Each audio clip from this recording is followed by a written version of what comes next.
this, and we are live. Are we? Yeah. What up, everybody? How are you? Welcome to a separate portion of the podcast that is called That One Piece Talk, including me and Seb. Seb, you're better at this than I am. I'm only good at the podcasting. So, would you want to take over and give an introduction? Saying echo, echo, echo in the chat, so I don't know if we have an echo or not. So we might need to figure out the audio. But hello, everyone, and welcome. Hold on, before we go. Okay. Guys, do you hear echoes on our part? I don't hear anything right now. Can't hear. Can't hear. They said no, there's no echo. Mm. Can't hear. I'm why good. Are we saying no echo then, y'all? It's good now. No echoes from me. Nah, all good. Seb sounds better. I hear why Seb here. Chat trolling. We chilling. You're good. He tripping. You're good. All right. So, guys, let me know how Seb sounds compared to how I sound. If it's even, let me know. I want this as the best audio quality possible. So we're gonna need your help. All right. But other than that, yeah, Seb. Let me know. Talk to us. Yeah. Welcome, everyone, to another episode of That One Piece Talk. This is a little different than our normal setup, as Larry pointed out earlier. Wait, why is there on these latency? episodes, it's going to be... There's you're saying latency? Yeah, no, it's like you're behind. Like you're talking like a foreign movie right now.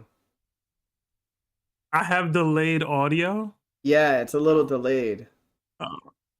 Should we switch to muting on? Hold on, let me disconnect you and then I'm gonna connect you again. All right. Okay. Give me a second. What was that? That was mad weird.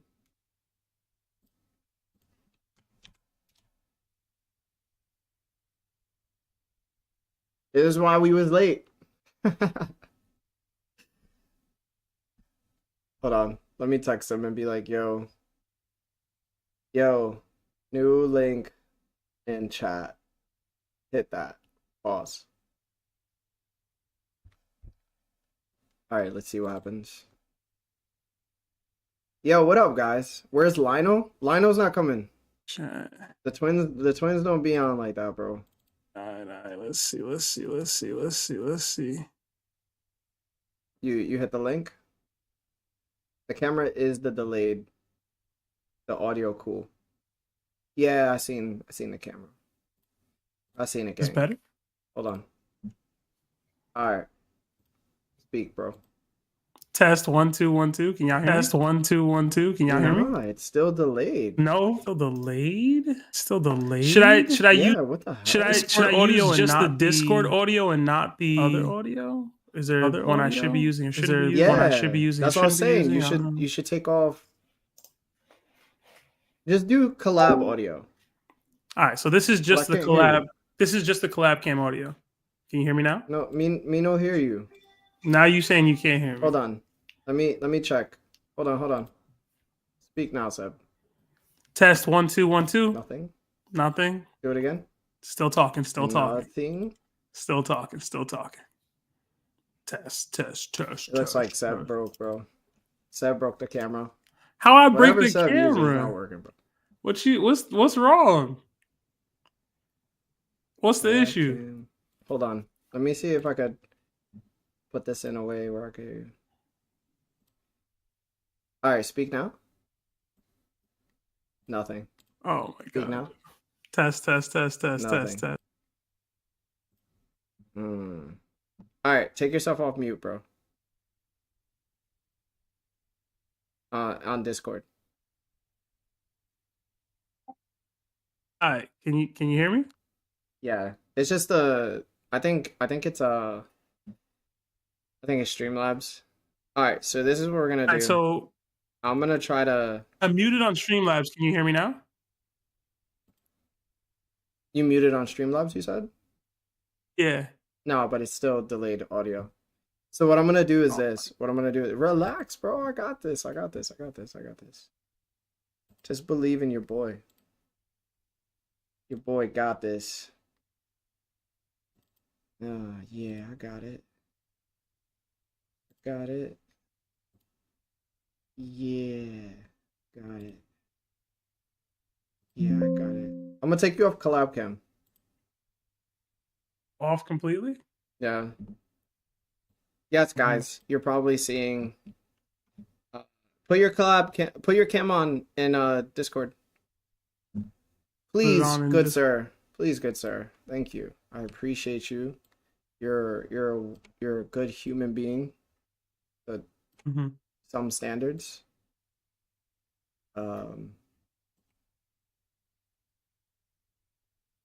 Speak now. That's 1 2 1 2. Yo, you're still coming in like not like when you're speaking, I can't see the words. So I have my headphones plugged in like with the USB as well right now. I never normally do that. Should I like not do that? No, it's coming in good now. Like, hold on. Keep talking. Coming in good? This is the first time I ever want you to talk. Keep talking. Am I good or am I not good? You just said I wasn't good, bro. I'm trying to figure it out. It's way better now than it was before. Okay. Cool. All right. Yeah. I think we're good. Oh, my bad. You guys are seeing real life, real time technical difficulties happening, but like. He said, I believe in Larry as much as Seb believes in Black. That's pretty funny. All right. I think I fixed it. So keep talking, bro. Is it fixed? Are we good? Yeah, we're good now. Hey, everybody. We good. we're good. We got it. Okay. What's the Discord? Can't find it. Bro, what? What are you guys talking about, bro? Also, thank you, everybody. Larry out here looks good. Yo, A. All right, Toby saying A, so that means it's good. W's, easy, Wari. Yeah, bro. Didn't even know where we were going. We didn't know we were going live today. Yeah, me either, bro. It's Larry's fault. Yeah. Larry's fault. All right, so everything's fixed. Seb, if you want to go off, more than welcome, gang.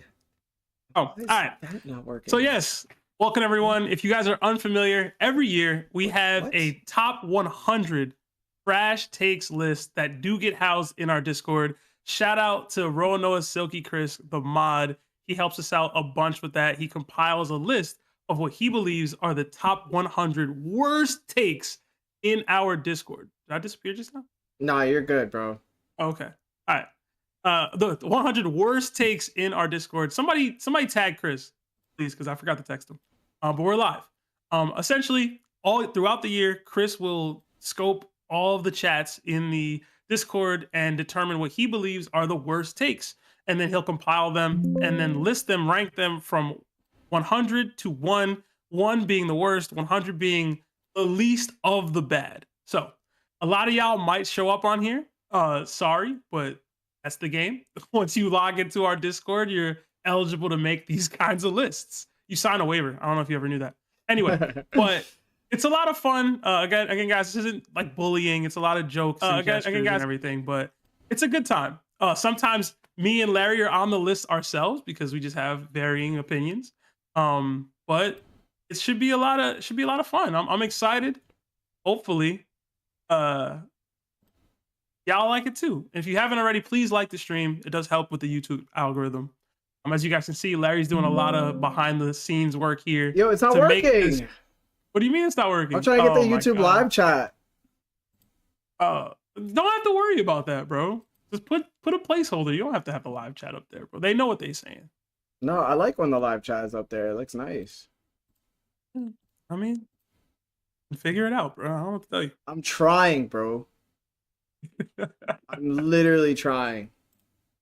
All right. I guess in the meantime, I will shout out who I see in chat. So, yeah. Shout out people, bro.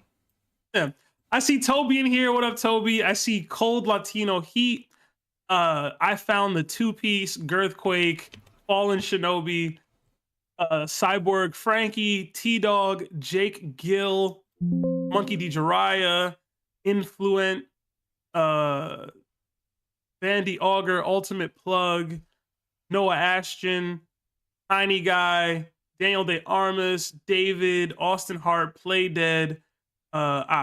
Just so many of y'all in here. Maximilian Turner, FD, Yabasera, Zabuldev, I guess. I don't know. You Neil got this, bro. Wesner. It's a lot of names. It's a lot of names. You're in here, doing man. good, Like the bro. stream. I'm Doing all right. I'm fixing everything. Draco, Motions. I'm sure you'll be up here a few times. Ahmed Ali, Scuba Steve, L, Johnny in 3D, White Fang. There's so many of y'all. Thanos, Koopa. I think that's everybody I can see here for now. Dragon Raiders, Lucky Roo. Roy Stokes with another 5 gifted memberships. Roy, you're so consistent, man. Thank you. Our boy. For the W's in the chat our for boy, Roy. Bro. Our sugar Gifted's daddy. here. Bravery is here. So many of y'all, bro. Night Lion, Beyond VB. Diamond Life is here. Off Brand, Patty Mouse, Luis D. Sanchez, Atlee Reacts, Ulti Reacts, I guess. Ayo, let's go. Ayo, you're probably on here a few times too, man. Daryl Lawrence, Left Lane John Wayne, Gerardo Ramirez, It's Round Tree, Chance the Mance, Elwood City Destroyer, Eagles for Life, Red Gamer. All right. Are you finished? I'm still not working? Almost finished. I almost got this. All right. You want me to start reading super chats then, bro? Hold on. Just give me time. I got this, bro. Mm-hmm. I really do. Mm-hmm. I really do. All right. I'm gonna ask in the poll, who do you think, which TOPT host will have the most takes on the top 100 trash takes? That's what I'm gonna ask real quick. You know they're gonna say me, bro. They always say me. I mean, it can't be the twins. They're not even in the Discord. God forbid they ever say you. I post more in the Discord than you do. I'm more likely to be on here, in all honesty. Bro, even if I wasn't there, they'd be like, yo, it's Larry. Well, technically, I do believe you can add, what do you call it? Just has added folks from, not exactly in the Discord. Like, I think some of our takes that were on the live streams. I did it. All right, everything's fixed. Is it working? Yeah, everything's fixed. Yeah, everything's good. All right, whenever you're ready, do your thing. I've been doing my thing, bro. And I'm winning the poll. I'm winning the poll right now. For the most trash takes, yeah. It low-key be Lionel sometimes, but nobody like to say that because he don't be there. Oh, man. Yeah, I feel like it should be me. I post way more in the Discord than you do. All right, we'll get started. Before we get into our actual stream, we did get a couple super chats. Yeah. You want to set a goal up for this stream, Larry, or no? I don't know what you want to do. Should we set up? I don't know, bro. How about the goal be... What can we do for the goal? What do you guys want to do for the goal? Let's keep it light. What do you guys want to do for the goal? I don't know, bro. Me and Seb could be like, say nice things about characters we like. We give like this monologue for like 5 minutes. Is that something I'd be able to do? 5-minute monologue? Jesus. Yeah, bro. On the next podcast episode, we could do like a strong 5 minutes of just saying something really nice about the characters we dislike. All right, what do you? And it's so funny. I don't even dislike Blackbeard, bro. I just dislike everybody else that like overhypes him. So would that mean I would have to overhype him as well? Yeah. Crap. Are they agreeing to that? What do you want the goal to be, bro? I got 10 super chats for 100 push-ups each. Sebastian won't do push-ups. He refuses. I refuse to do manual labor at the behest of anybody. I'm gonna be honest with you. It's like my thing. The way like Lawrence will never dress up as a woman. Like you're not making me do manual labor, bro. Okay. This ain't the 1700s, bro. All right, so they're saying Larry do Blackbeard, Seb do Yamato, maybe. Yeah. Oh my god. Okay. All right. What do you want the goal to be? I have to like set it up. I don't know. I mean, whatever you want to make it, bro. Keep it on the lighter side, bro. Yeah, whatever you want to make it, bro. You go for it. I trust you. I believe in you. All right. Seb or Larry? No, wouldn't it be both? Oh, it's both. Okay. Seb Why and am I Larry. on the line but not you? Please. It said or. And I put my name first. Seb and Larry glaze most hated characters. How long? 5 minutes? Yeah, 5 minutes. Why not? All right. Timer. I'll put it up to 3 hours. Start goal. All right, man. Let's Steph start. doesn't really hate Rayleigh though. I don't hate Rayleigh at all. Yeah, that's kind of unfair. I don't even hate Yamato for real, but she just annoys me. Who do you hate? Sabo. Sabo? You've spoken too well on Sabo too many times. That dude, bro. It would be Sabo or Yamato, I guess. Yeah. Do you want to... Don't matter. Hold on. So do you want to like give down the rundown of like everything? Or did you already do that? I did that. You wasn't paying attention. My bad, bro. What do you want me to do, bro? All right. Give me 1 second. Let me take out this food from the oven and then close the door. Give me a second. Oh, man. You just not bad, ready, bro. You just not ready, man. That's it. Oh, man. I see what I have to deal with, bro. You want me to do the truffle shuffle? Let's go with y'all. Oh, my God. Y'all terrible. All right. Yeah. I'm here. What's good? All right. You said I got a glazed Big Mom. What am I making? I'm making lemon cream pasta with salmon and asparagus. You're my plate, bro. Nah, bro, don't do it, bro. We had the Santoni's conversation. And then I hit you up. Nah, bro. Did I not hit you up on Monday? After you tried to sun me I didn't on try the to sun podcast, bro. I didn't try. All right. So we ready? All right, yeah, we got super chats. So we got $2 from Draco. It says black folk can't be on time for nothing. Shake your mind. I try, Our bro. fault, man. I'm half black, Our so fault, I'm half bro. late. You already said thank you to Roy. Thank you again, Roy. Thank you, get guys. a $10. We got a $10 super chat from Tyler Pfeiffer. It says, hot take, leave One Piece power scaling in 2024. I'm tired of debates and one side not considering the other side's points or outright just not considering how strong the other character is. I mean, sometimes you just gotta realize like people be wrong and some people be right. And like all ideas don't need to be accepted. That's it. I don't have an issue with power scaling. I have an issue with people power scaling incorrectly. Which, again, is I co-host here. He's one of those people sometimes. But we're not leaving power scaling in 2024. We need it. The community needs it. Yeah. We got another 8 months at Yonko status, or Nakama status from Diamond Life. It says, my hot take is lukewarm. Chris is slandering me. Just kidding. We'll see.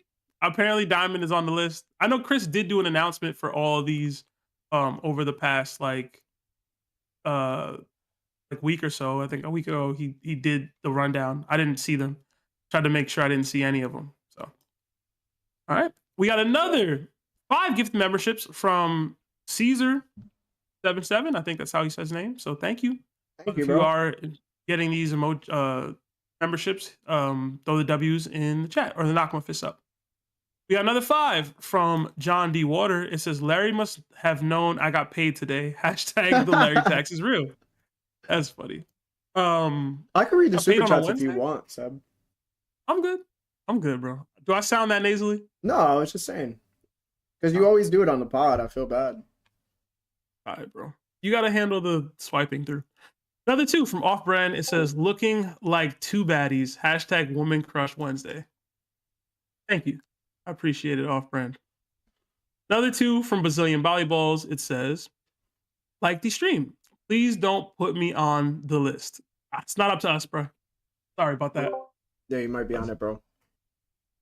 Another Which 2 from which Girth list, bro? A lot of lists. What list, bro? List. Another 2 from Girthquake. It says, white people tax also let me out your closet. No, you staying in there. No. Stop asking. Jesus, bro. All right. Another 2 from Cyborg Frankie. It says, like the stream or we boxing. Hashtag topped off twice this week. Yeah, I like the stream, y'all. Got like 300 people in here, only 100 likes. Hit that like button. Yeah, hit that like button, y'all. Another 2 from Gerardo Ramirez. It says, if white tax is double, what's the Latino tax? Larry got to discuss that with his girl, bro, before we can implement that. I was about to say something mad racist. I was like, y'all pay tax?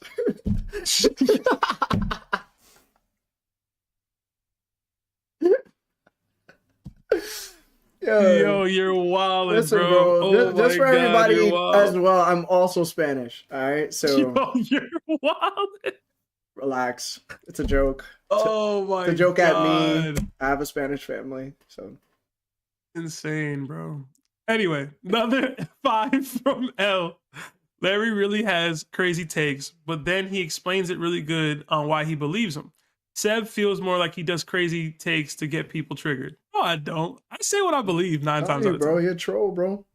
I'd be trolling, but I say what I believe. Another 10 from SC615. Blackbeard gets ahead by scheming, not fighting, or being strong. He has perceived strength, like Buggy has perceived strength as a Yonko. He advances by failing, not strength. Hashtag Blackbeard mischaracterized. It can be both. Talk to him, SC. You don't think he's gotten far on any bit of strength? None of it has been strength? That's crazy. His name is SC, but you pronounce it C because he got vision. You know what I'm saying? He knows. Nah, bro. He don't know. Another 2 from Akuma. It says, does Sabo beat Zoro? My friend says Sabo.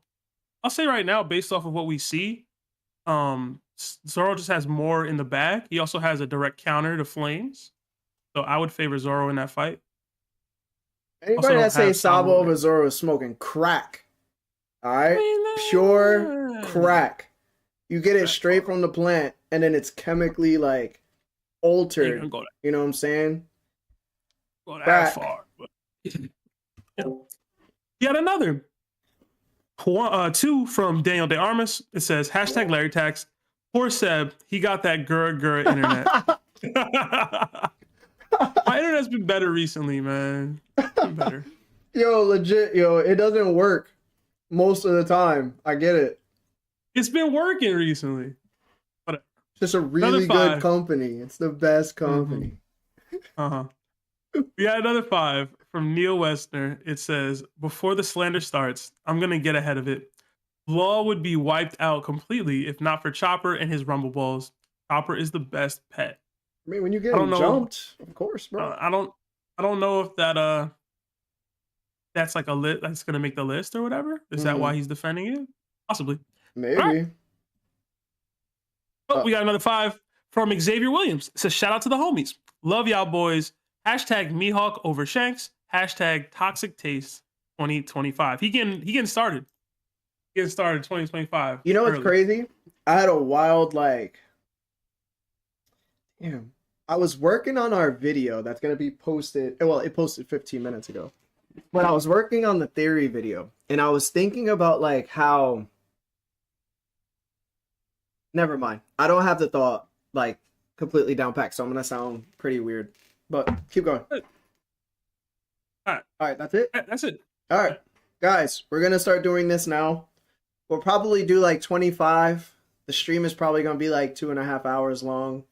And then we'll save the rest for another stream. And if we're not done with that stream, we'll do it for a third one. We did this last year. It was pretty fun. So I just want to say thank you to Chris for tallying these up. Thank you for putting in a PDF format. Very easy. Much easier than actually the PowerPoint. Oh, and there is an announcement from Chris. He said the list has been revised and reordered since he did his announcement for the countdown a week ago. So there should be some changes. Me and Larry were not there for that. We haven't seen it. We didn't pay attention to it. We're coming in pretty blind. We'll see. I'm Yeah. ready though. All right. So, I guess I'll read these. It says hot takes ordered based on below factors. 1, how ridiculous the take is. Factually and incorrect takes are just wrong and not included in this list. 2, how hot the take is of its uniqueness, spiciness, etc. 3, how much the person with the take stood on business and defended it. In other words, it is possible for 1, a hot take to be considered right by some people, 2, a reasonable take to land higher on the list than flat out ridiculous takes. All right. So with the first one being from Ace D Fraud, Marco is the most well-rounded first Yonko commander we have seen fight. It's your people, bro. Go ahead. It's my guy, man. I like Marco, bro. I like Marco a lot. I like Marco a lot, bro. Cat and King are definitely more well-rounded. We saw them fight in more elongated scenarios, and they've shown more on panel. So I just, it's hard for me to agree with this one, even if I am a Marco guy. Who do you think is the most well-rounded? Do you think it's Cat or King? The most well-rounded? Narration-wise, it probably goes to Benn if you have just narration. I wasn't even counting Benn. Yeah, but if you're not counting Benn right now, I'd probably still say Cat. Yeah. Because the only thing... he got conquerors. He has future sight. Everything. He's an awakened. You know what I mean? Everything. Like, he has more of those things in his bag. The only thing he probably don't got is Pop. That's about it. But Pop could be developed, bro. Everything else, Cat has. We not counting what could be, bro. You know what I'm saying? Look, listen, King could... Marco should be awakened. It's so stupid that he didn't show anything. He'd have to die, no? For us to know whether he's awakened or not? Like, isn't that how Phoenixes work? Yeah. But I don't know, bro. That's not that bad. That's why it's 100. Yeah, it's not that bad. There's 100? There's 100, bro. Oh my god. There was 150 like one last year. Holy. Yeah. Oh man. All right, next one. Katakuri is stronger than Yamato. No. Yeah, no, he's not. Nah. He's not. I can't say that at all. I love Kat. I love what he could do. Who is it? I can't really see it. Can you see it? Hold on. Exodia Rick. Okay. I mean, listen, man. The only thing, if I didn't see Yamato box Kaido the way she did, I'd have a lot more going for Kat in regards.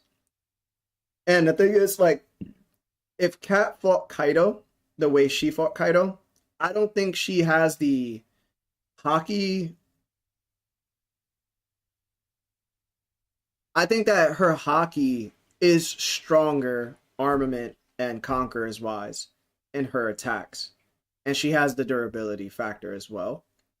And I don't see Kat having that utilization of Conqueror's Haki, right? Like, it's a question if he can infuse it into his awakening. We know that he could do regular Haki, but the infusion of Conqueror's Haki is very different. Even with his armament attacks, he did use the very base level of Conqueror's Haki, the same way like Don Chinjiao and Luffy used theirs when they clashed, right?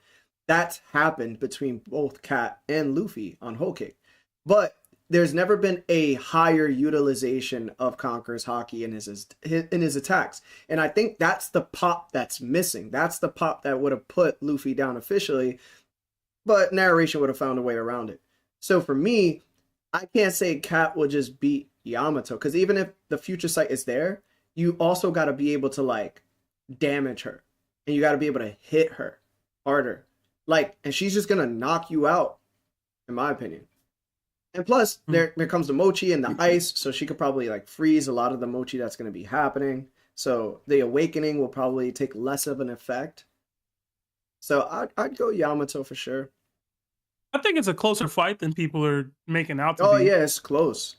Me, and I'm not a Cat guy, but I do think it's a closer fight than people are making out to be. I do favor Yamato. I think there's elements of her that we haven't even seen yet. Like we didn't get to see her really flex too much on that roof with Kaido because it was mostly off paneled. Like if we got to see a Yamato 1v1, we could probably really see what she's capable of. Yeah, and I thought we were about to see it with Green Bull and get even that got paused. So we'll see. See where it ends put up, it this way. So question for you. Do you think Yamato can get hit with Snake Man on Whole Cake, right? How many shots do you think she could, like, honestly take? So she's a Zoan and she's a Conqueror's Haki user. So I've always put the emphasis on if you're a Conqueror's Haki user, it does take that much more to put you down. It seemed to take that much more to even put Cat down. I know people knock his endurance and his durability all the time, but it even took that much more from Luffy to put him down. So it's like she has that going for her. She has the fact that she's a Zoan, like, going for her. She's an Oni as well, right? So she has like 3 durability buffs to her claim here. And I think she could take Whole Cake Island Snake Man punches. You know what I mean? How many, like, though? A decent chunk. Again, she was up there boxing Kaido, and Kaido was landing. Yeah. It wasn't like Kaido didn't land on her, and you know what I mean? Like Kaido got hits off, and she was bleeding. She was still, I don't want to say good, but she was still good, bro. Yeah. Like, I got it. She can take whatever Cat got hit with. I think Yamato could take that and still fight. Facts. That makes sense. So, because I was thinking to myself, like, I reread the cat fight with Luffy, like, recently, and I was like, yo, did he clash with Luffy when he was using Bound Man? And that's not the case. He never clashed with Luffy with Bound Man, and Luffy hurt his hand. The only time it happened was when Luffy was in base form and also in Snake Man. So in Snake Man, he was using Future Sight to, like, he was like, yo, chill out. Like, he'd block it the same way, like, Kizaru was blocking it, which is a great feat, by the way. And he was extremely hurt because that's when he took the Mochi Trident and put it through himself, right? So it's like, can Yamato not get hit by, like, Snake Man? Or is she just going to get tagged nonstop? And in my opinion, she gets tagged a lot because she doesn't have the observation and all that stuff, right? So it's like, I think she could just take a lot of them. You know how in Ippo, where, like, you got to give to get, you got to, like, parry or, like, you get hit or whatever, but you're working your way in. Mm-hmm. Like, I feel like she has that element, and she also, I don't want to say she has better range, but I saw, maybe I'm just thinking specifically of the anime, but she, like, sent a, like, club strike at Kaido from range and hit him. And I was like, is that some sort of projectile she's doing? I know she hit some rocks or whatever at that just giant. Shooting Haki at somebody. Well, I assume that she can do that, though. Yeah. Even if it's like anime only, I assume like she could most likely do that. But I got Yamato though. I got Yamato. What's the diff? I'm going high extreme. You know what I'm saying? Like I feel like it's gonna be a push. Like I don't think she washes Cat. I don't think she washes him either. Yeah, I'm gonna go high. I'm not gonna go to extreme. I'm gonna go high though. I think it would be between high and extreme. I don't know whatever that is. Like it's just like he's gonna be tagging her nonstop, and he has so much in his bag. And it's like even if she has the stronger armament and the stronger conquerors, his awakening gets canceled out a little bit, right? But it's still effective. I don't even know if it gets canceled because even if she freezes some, like he can still spawn more. Like yeah, for sure. But then it's like, yo, if she, I just don't see it taking an effect as much as it would against other people. So it's like for me too. It's like, will he get hit by her? Like if, for example, right? So. For example, Luffy needed Future Sight in order to start hitting Cat. Without Future Sight, Luffy never lands on Cat unless Cat is like, yo, I'm completely out of rhythm and I'm going to let you tag off. And that was only because he started respecting Luffy mid-fight. Like he respected him for like always getting up and not standing down. And then he started showing him like his even more resolve because his sister was involved playing a factor. And then he wanted to defeat Big Mom. Like there was a lot, the same way Kaido in his fight against Luffy started respecting Luffy as well. And then he just sort of like I wouldn't say like they gave up, but it was more or less like, I don't mind this person beating me. Mm-hmm. So Yeah. there was like a bigger cause behind it, because Cat was like, are you gonna come back to defeat Big Mom? And he was like, yeah. He was like, all right. And then he laid down. And then Kaido's like, yo, Joy Boy factors mid-clash when Wano's like in the distance. And he's like, yo, this guy's probably Joy Boy. It's like there's always, it's like Luffy's main power is people gravitate towards him. And now we're seeing it with like villains, to where like it kind of weakens their resolve mid-fight. And like your resolve is Haki. Like that's what propels you to get past this person. And somehow, was that a knock? Are you knocking him for that? I'm not knocking him, but I'm saying that narration played such a role in both of those fights that it made Luffy look so much more legitimate than I think he actually is. And if I'm going to come at Blackbeard to some degree, I'm always going to come at Luffy too to some degree. I just think that Luffy puts in the work where Whitebeard doesn't, which makes the case of him being stronger than Blackbeard. So it's like, Cat's not going to have that with Yamato. Cat's going to be like, yo, my Haki is going to be full blown. I'm going to use Future Sight. You can't develop it unless somebody teaches you it at this point.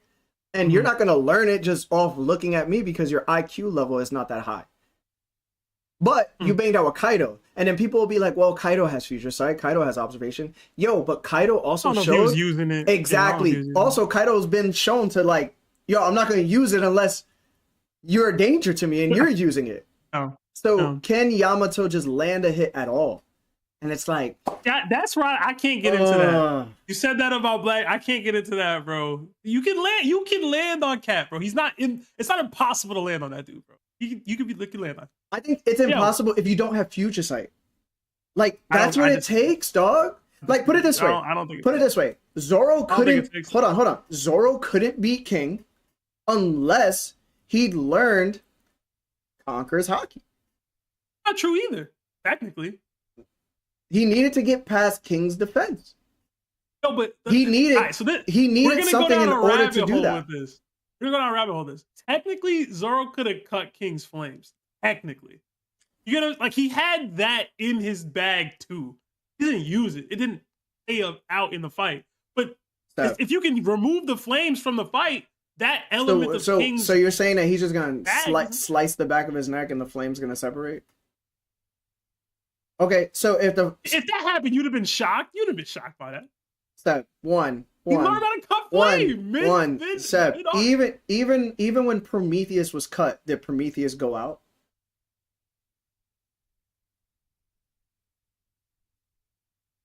No. Oh, so then what are we talking about? What are we talking about? Because this point of cutting flames has no effect. What are you talking about, bro? Even if that's the case, there's still an avenue of King. Hold on. Even if that's the case, there's still an avenue of King being weakened when he has the flames off. Like there's ways to win that fight without needing all that. But anyway. But what was the factor of the fight? He needed it, right? In order to beat King, in order to cut King. He needed that extra level, and if he doesn't have it, he doesn't cut King. And it shows with people like King, right? With people like the Seraphim, you need to have at least that level of Conqueror's Haki, or we can say Rio, right? There's a touch of Rio most likely in there, where you could bypass the defense and hit inside them and destroy them from the inside. If you don't have those, you can't box with King. That's why I say, like, yo, I don't think Cat could beat King unless Cat learns some utilization of that degree. Will he learn it over time, in my opinion? Absolutely. He's a conqueror. That's what conquerors do. They learn unless you're a kid. So it's like, I don't know. I got Yamato. We did get some notes from Chris. Okay. Let me read them real quick. It says, there are way more Cat takes on the list. So prepare for that. And he said, reminder, characters with the most takes on the list are Cat and Kid. Oh my God. Prepare for the worst, bro. I'm already prepared. We'll move on. All right.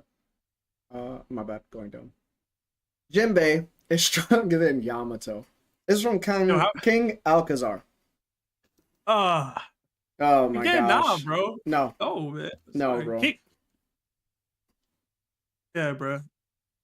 Yo, if Yamato joined the Straw Hat, she'd be in the Zoro tier, bro. You know what I'm saying?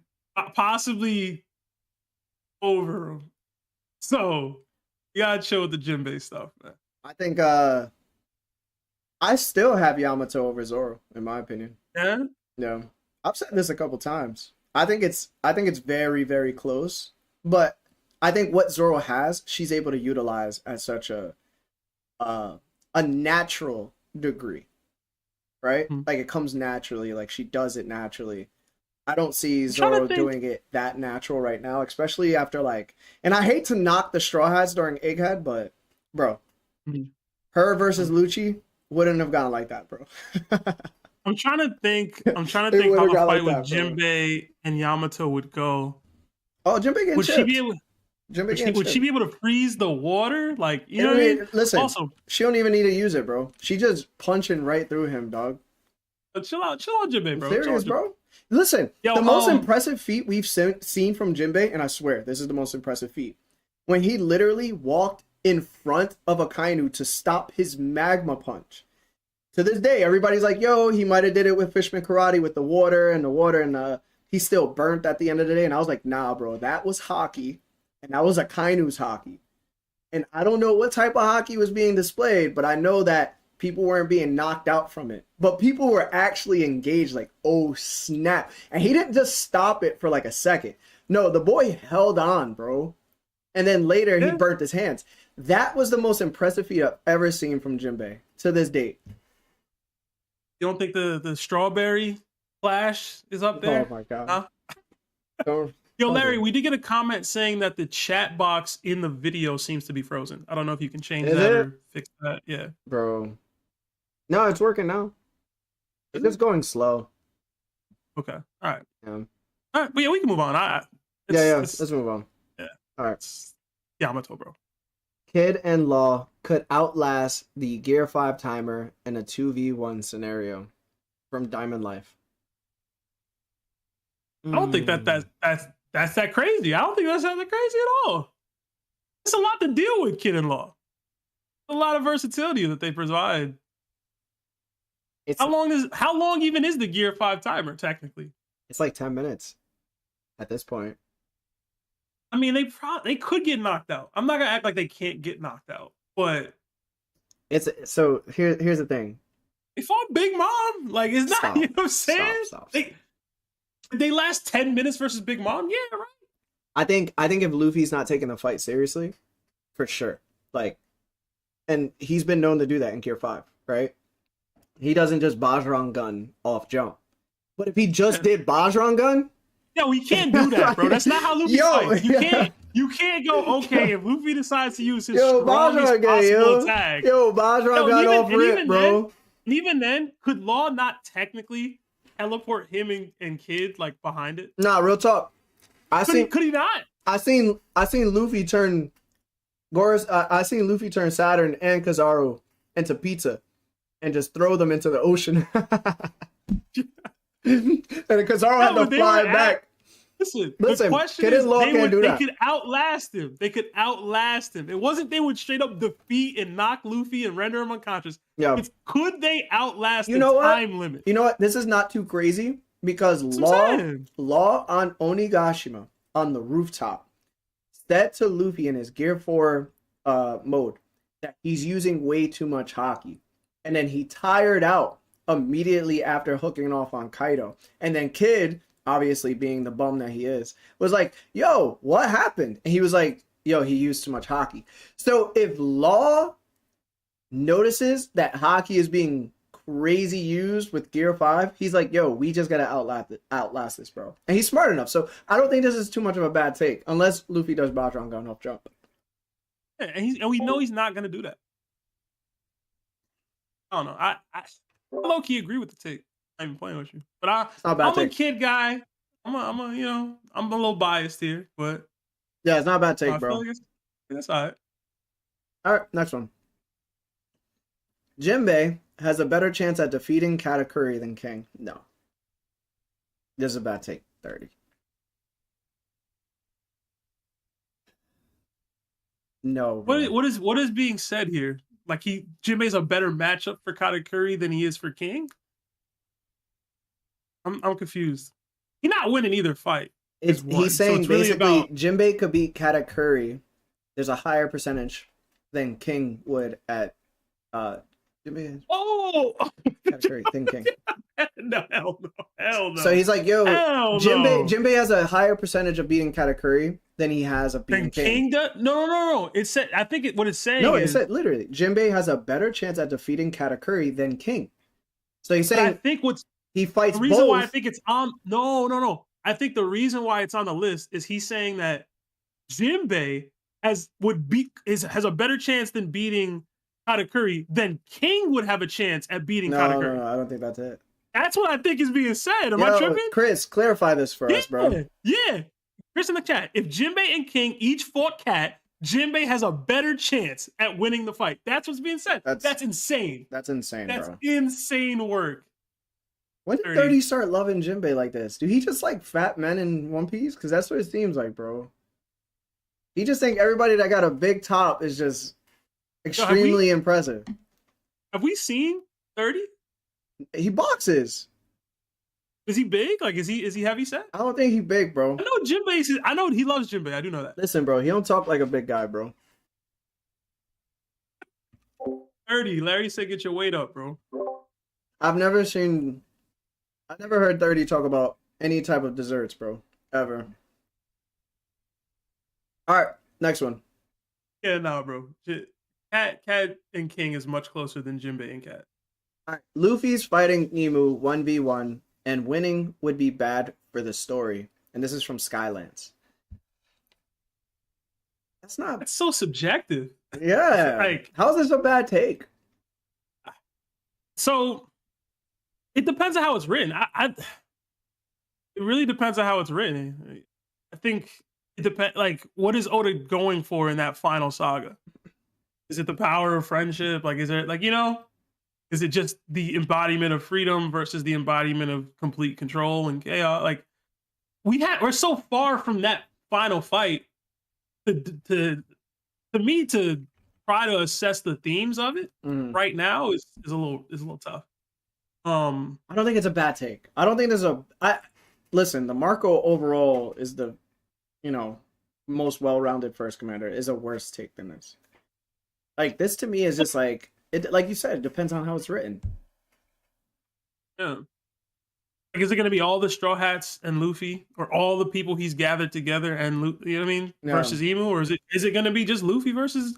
Like, we don't know. Like, we're so far removed from like that happening. Like, who knows what other people are doing when that's going down? So, I don't know. All right, next one. The Alliance would have won the war if Marco was not there. I'm guessing he's talking about in Wano. This is Lawrence. Yeah, this is Lawrence. And yo, this should be higher to me, bro. It should be higher to me, man. Lawrence, because Lawrence fought on it to tooth and nail. Yeah, bro. And like, to discount, like, if you don't like Marco and you don't think he's that strong, discount the utility of him in that arc and what he was able to bring to the table is crazy to me. I'm not saying he's Yonko level, whatever. Doesn't matter. He did mad work, bro. He was doing mad work. Just wasn't beating people. Stalling, transportation, prevention, healing. There was just a lot of versatility there. And without him, you got to look at it. The war's different. The Big Mom pirates infiltrating. You know what I'm saying? There's no stalling of Big Moms. Nami would be dead just off the top of my head. Prospero would have clipped Chopper. Like, Ice Oni plague doesn't get cured. Like, there's so many variables that he directly or indirectly impacted that people had him up for MVP of the arc. It's a little much, in my opinion, but they had him up there for that. To say they would have won without him?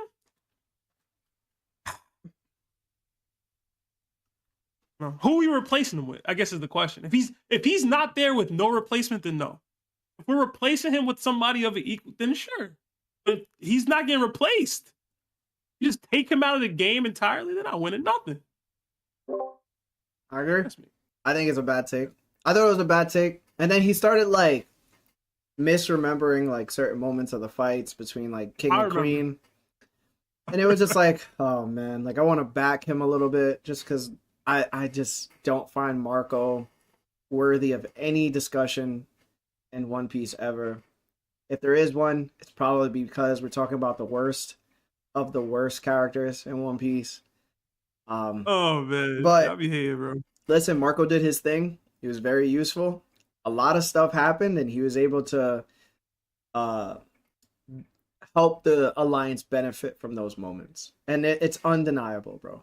Even if you want to downplay him to the degree of like strength, you can never deny the factor of what he did for the Ice Oni virus and the time it took for Chopper to have that moment to come up with a solution like that in it of itself. Like if that doesn't happen, so much more like it's an avalanche after that for the Alliance. So used to be character moments for Straw Hats that did that kind of stuff, and it would be talked about for years to come. Marco did it, and it's just like, oh, cool. We don't care, bro. Thanks. I don't know, man. He does it to himself, bro. He does it to himself, bro. Bro, yo, y'all be killing my boy for fighting dudes stronger than him. I'll never get that. I'll never get that. He's what Pell should have been, bro. You know what I'm saying? All right. When we hit 90, we're gonna just read the rest of the super chats that we have waiting. Okay. All right. Cavendish is stronger than Prime Sengoku and Garp. Who said this? Inquisitor? What? Gojo? What? Who is this? Let's get them out of the Discord. Yo, yeah. Let's get them out of this. This is even like Chris. This is not worth putting up on here, Chris. What the hell? How is this not a top like 15, top 10 trash take, bro? Yeah, there's got. I know it had to be trolling. It had to be trolling. If not, he's banned, bro. I'm a for once come back into the Discord and be like, where is this guy, bro? I'm gonna type him in, bro. I'm gonna be like, yo, banned for 2 weeks, bro. Yo, that's think about your behavior, bro.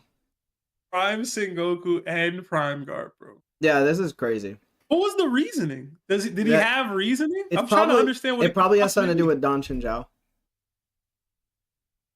And even then, don't make sense. But whatever. We're just gonna move past this. I think we both know what it is. Bro, that's insane. Alright. The Straw Hat Pirates are the weakest Yonko crew of all time. From G5 Bulldozer. Dozer! Oh, look at Dozer on the list. Oh, man. Why would you say this, bro? Are we counting the Straw Hat fleet? Or are we just saying, like, the main 10? I don't think it matters. Either way, they're stronger than Cross Guild. Like, either way. Either way, there's clear cut at least one. Like, even if you scale Blackbeard super high and you scale Mihawk super high, how could you say that Cross Guild is higher? Yo, Sebastian finna get everybody riled up because now everybody gonna be like, but Mihawk, don't forget Mihawk.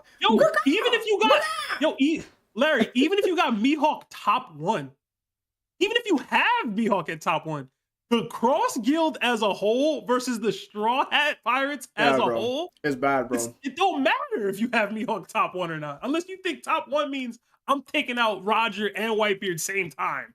Like, you know what I'm saying? Weakest Yonko crew of all time. I be wanting to be disrespectful so bad, bro. It's no, you could be disrespectful. I think the weakest crew, and y'all not gonna like me saying this. I don't want to say this. This is crazy. Okay. It might be the chat. It might be the Whitebeard Pirates, bro. I'm serious, bro. It really might be the Whitebeard Pirates, bro. I think Whitebeard carries. You gotta count him though. Oh, I do though. But I count him heavy, bro. Super heavy. Like if Whitebeard's not there, that crew is bad, bro. It's bad. Are we talking like Ace is in it too? Because even then, it's like. So to me, when I count the Whitebeard Pirates, I count it as complete as it can be. So we're like, saying Odin included? No, not okay. Because I was gonna say if Odin's included, then Ace can't be included. So we have to choose. So I'm going Ace Thatch era. When Ace and Thatch are still alive and on the crew, Marco's there, Josu's there, Vista's there, the rest of the commanders, whatever. No Odin, right? Because he's been gone for years. Yeah. And whatever. You know what I'm saying? So to me, you're gonna disagree. I personally think at its absolute peak that the Whitebeard pirates are stronger than the Big Mom pirates. But that's me. Hell no. That's me. Out of your mind if you think that. So serious. Yo, you're serious. bugging, bro. I'm so serious. You're absolutely bugging, bro. I'm so serious. No, bro. You're bugging. Bro. You're bugging, bro. You're bugging, I'm so bro. serious. Yo. I'm so serious, bro. Yo, bro. I'll tell you this, bro. I'll tell you this. You're bugging, bro. Yo, think about you be talking about hacks all the time over Haki. Anything. It's just hacks wins automatic. Yo, you're talking about the number one competitively. If it was between Blackbeard and Big Mom's crew, you can literally say that Big Mom has a chance of being more hacks than Blackbeard's crew. Because she has that many more people. One, she has that many more Devil Fruit abilities that are just nuts.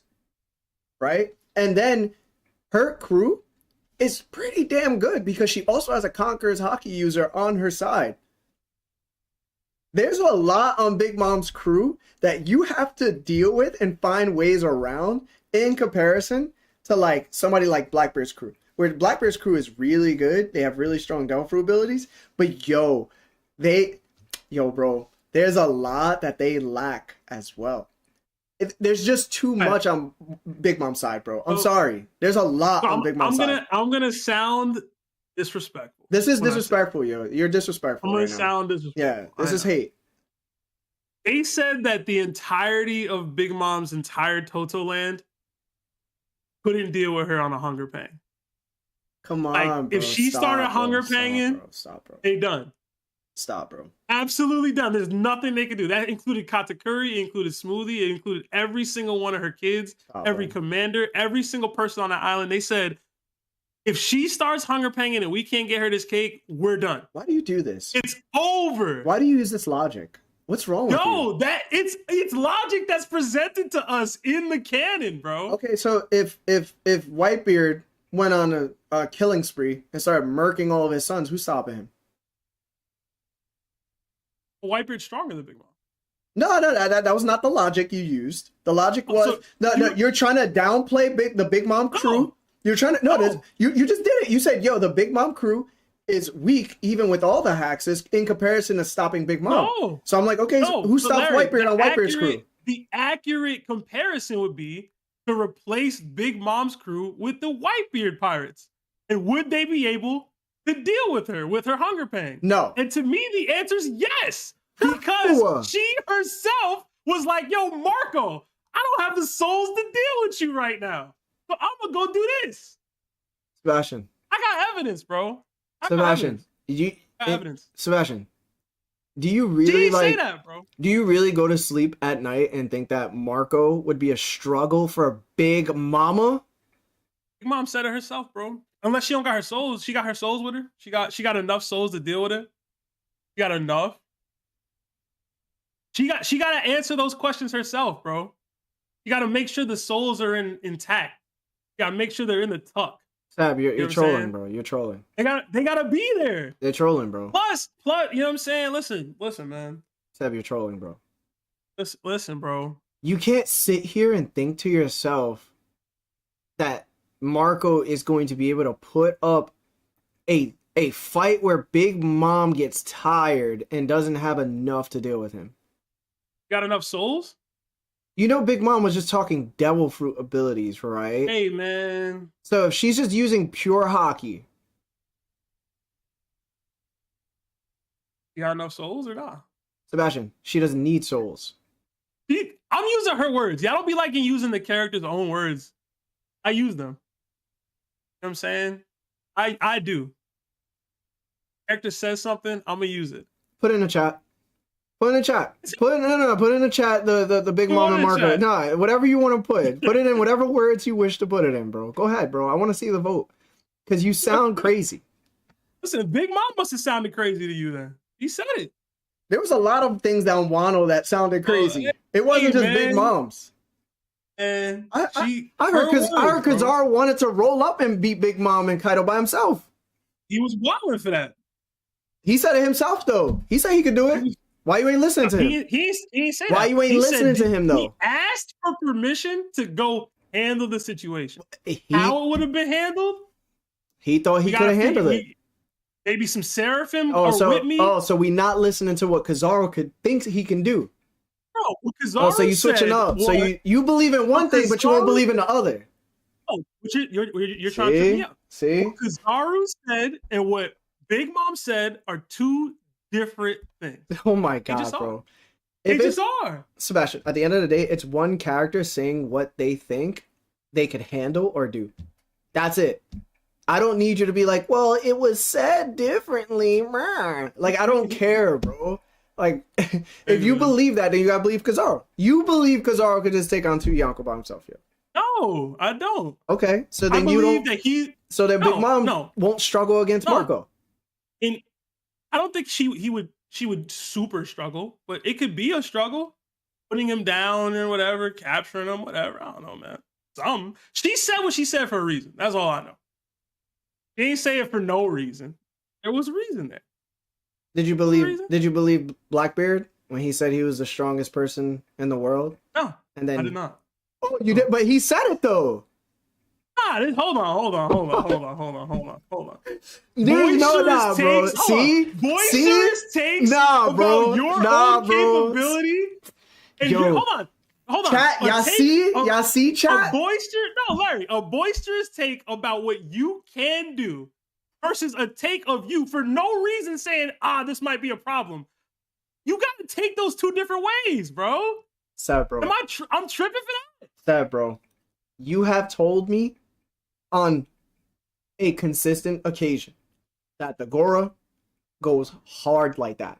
You don't even talk about, you don't even talk about Blackbeard infusing Haki into the Gora. You just go, the Gora is like that. The Gora is like that, Larry, Lawrence, and Lionel, right? The boy got the Gora, and he had the Yami. And he claimed I was the strongest person in the world and nobody could beat me. Shanks rolls up and he goes, we ain't ready for you, big dog. But you gonna believe Big Mom when she says, I need more souls to take down Marco? He said it! My good sir, have a good day. Let's move to the next one. We didn't answer, though. We didn't answer. Do I think it's Whitebeard's crew? The weakest? You think they're weaker than Crossguild? If I'm going off narration. Oh my god, stop it, bro. If I'm going off narration. Nah, it's the Crossguild. But do you consider it's a cross guild. It's the cross guild. I would say if the cross guild, then it's the cross guild. I think then it's the Whitebeard crew. And then it's Blackbeard. I'm not gonna give the whole ranking. Because if I start ranking and stuff, I'm gonna get confused. The other question, I guess, is where do you rank the Straw Hats in this? You know what I'm saying? Because they said the Straw Hats. Right? So apparently they're not even bottom 4 for you. Yeah. Which they aren't for me either. So it's gonna sound crazy. I'm gonna just do it. I got Kaido number 1, the Beast Pirates number 1. I got the Big Mom Pirates number 2. I got Luffy and crew number 3. I got I lost audio for you, Larry, for a second there. No, I didn't say anything. Yep. I got number 4 is probably going to be the Whitebeard Pirates. 5 will be Shanks' crew, 6 Blackbeard's crew, and then 7 Cross Guild. I think you're I think I mixed 5 and 6 up. But I think the issue is that I'm thinking about the actual Yonko crews. Yeah, the problem becomes, how do you scale Shanks' crew? But the thing is, even if I did scale them, I only know of 10. And from what we've seen, the rest of his crew is just pretty buns, right? Like Kid was about to take out like 10 ships by himself. So it's like we're talking about fleets at this point, like Straw Hat Fleet, White Bear Fleet. You have but if Yasop can take out a whole fleet with a couple snipes, like, you know what I'm saying? Like, do I have people worth entire fleets? But you need numbers. No matter. Not if you're Shanks and you got 10 hitters that are hitters. You need numbers, bro. Even if you have 10 people at Marineford, if 10 people walked into Marineford like that, they're gonna have a lot more on their plate to deal with overall than like a crew of 5,000 members and then the 10 crew that could like bang out. You know what I'm saying? I guess the question also becomes, it's Yonko crew. If we're really doing this, we're talking about crew. Are we talking allies too? Because if we're talking allies too, I got Straw Hats top one. What do you think makes you a Yonko? That's what I'm saying. If we're talking allies too, I got Straw Hats top one. Number one. Nah, you're bugging. Number one. You're bugging. If they went, yo, call all my banners, everybody who rocks with me, come through and fight, and it's the Straw Hats and it's the Beast Pirates in your line, and everybody who brought what they could bring feasibly, Sebastian, it's the Straw Hats, bro. Sebastian, are you forgetting that the Beast Pirates have numbers? Oars junior people that are like, there's like 10 of them. How many of the fleet members dealing with that? All of Fishman Island. You get what I'm saying? No, no, stop. Like hold on. You're bugging. You can't just be like, yo, let me call up all of Fishman Island. No. Hoshi.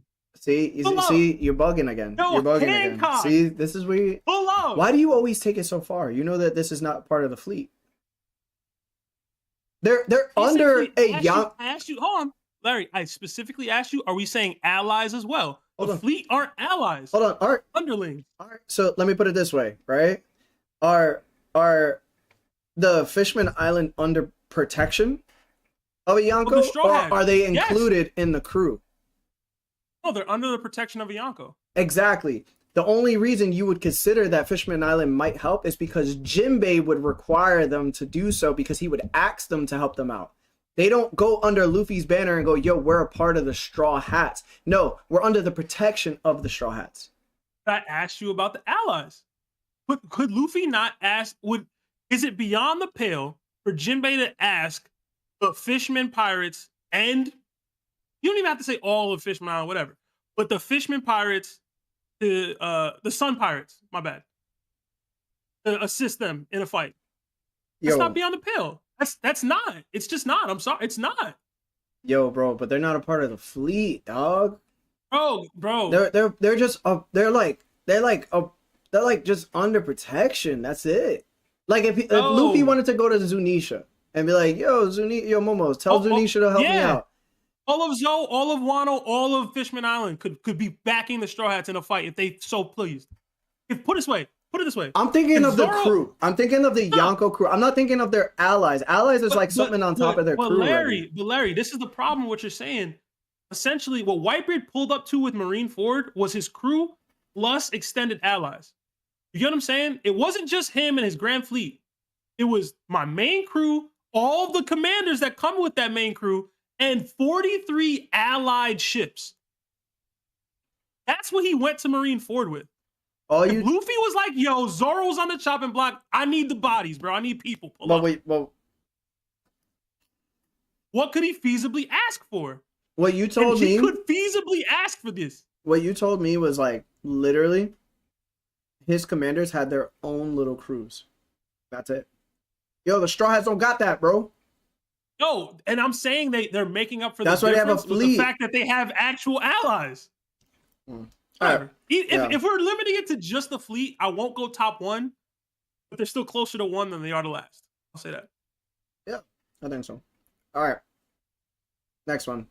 Sanji should have the 5th highest bounty behind Luffy, Zoro, Jimbei, and Robin. I don't have an issue with that, actually. Yeah, I don't think that's bad. I already said Robin's bounty should have been $1 billion. Or more, just based off what she can do. Jimbei's been a notorious pirate for decades now, and now he's with Yonko. Bro. Yeah, I mean, it's like yo, that counts. He's Jimbei. You know what I'm saying? Like he's he's just more famous than Sanji is. Like Sanji's getting buzz now. Yeah, and Jimbei was a Shichibukai. Right.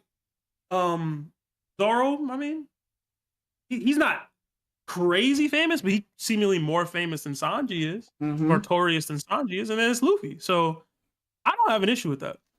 I'm a Sanji guy. Yeah, I agree. I don't have an issue with that. All right, let's get through these super chats. After the super chats, we'll go to the next 10. All right. Thank you guys for your patience. We know you guys are waiting for a little bit here. Thank you. Thank you so much, man. I hope you guys are enjoying this. Yeah. Also, if you haven't liked the video yet, please like the video. It helps us out. Yeah, we're at 500 viewers right now. Thank you. And only 209 likes. So hit the like button. It does help with the YouTube algorithm. We got another 5 from Ricky Miller. It says, watch some of the old pods and stumbled across a crazy take. Shanks is my guy, but when and how is he scaling to Sasuke? Sasuke mid-diff. We had a video about this. I hope you join or go back and look at the old cross-verse Naruto versus One Piece DDTs, because I don't think Shanks and Sasuke ever faced off. No. But we did do some like cross-verse equalization to make that kind of interesting. I think a lot of I won't say that the Sasuke Shanks take arrived from that, but that was fun. So if you do like cross-verse stuff, Ricky, check that out. It's so funny. You have anything to say? Yeah. That guy probably saw somebody like talking about it, and little did he know, like, we did a video on it, and that's probably where that person got it from. Yeah. We got another 5 from Gerardo Ramirez. It says, I've never been so insulted by something I 100% agree with on the Latino tax. Here's my contribution, Larry tax. My hot take is Cat would destroy Sabo. I don't like Sabo, but I think so. They're at least relative. Sabo, to me, again, I scale with the narrative a lot. If Sabo isn't at least relative to Katakuri, then he's fallen well short of what I expected of him. So that's kind of where I'm at with it. Another 10 from John D. Waters. It says, I might just stop texting in my super chat and just send the TOPT tax because I am either forgetting a word or the autocorrect is doing its own thing. Hashtag top tax. Thank you, John D. Water. I also saw you donated 20 gifted memberships a little later down the line. Thank you so much, bro. Yo, everybody that received a membership, please throw your W's up. If you're a member, throw the knock 'em a fist up for our boy. Thank you so much, man, for the gifted memberships.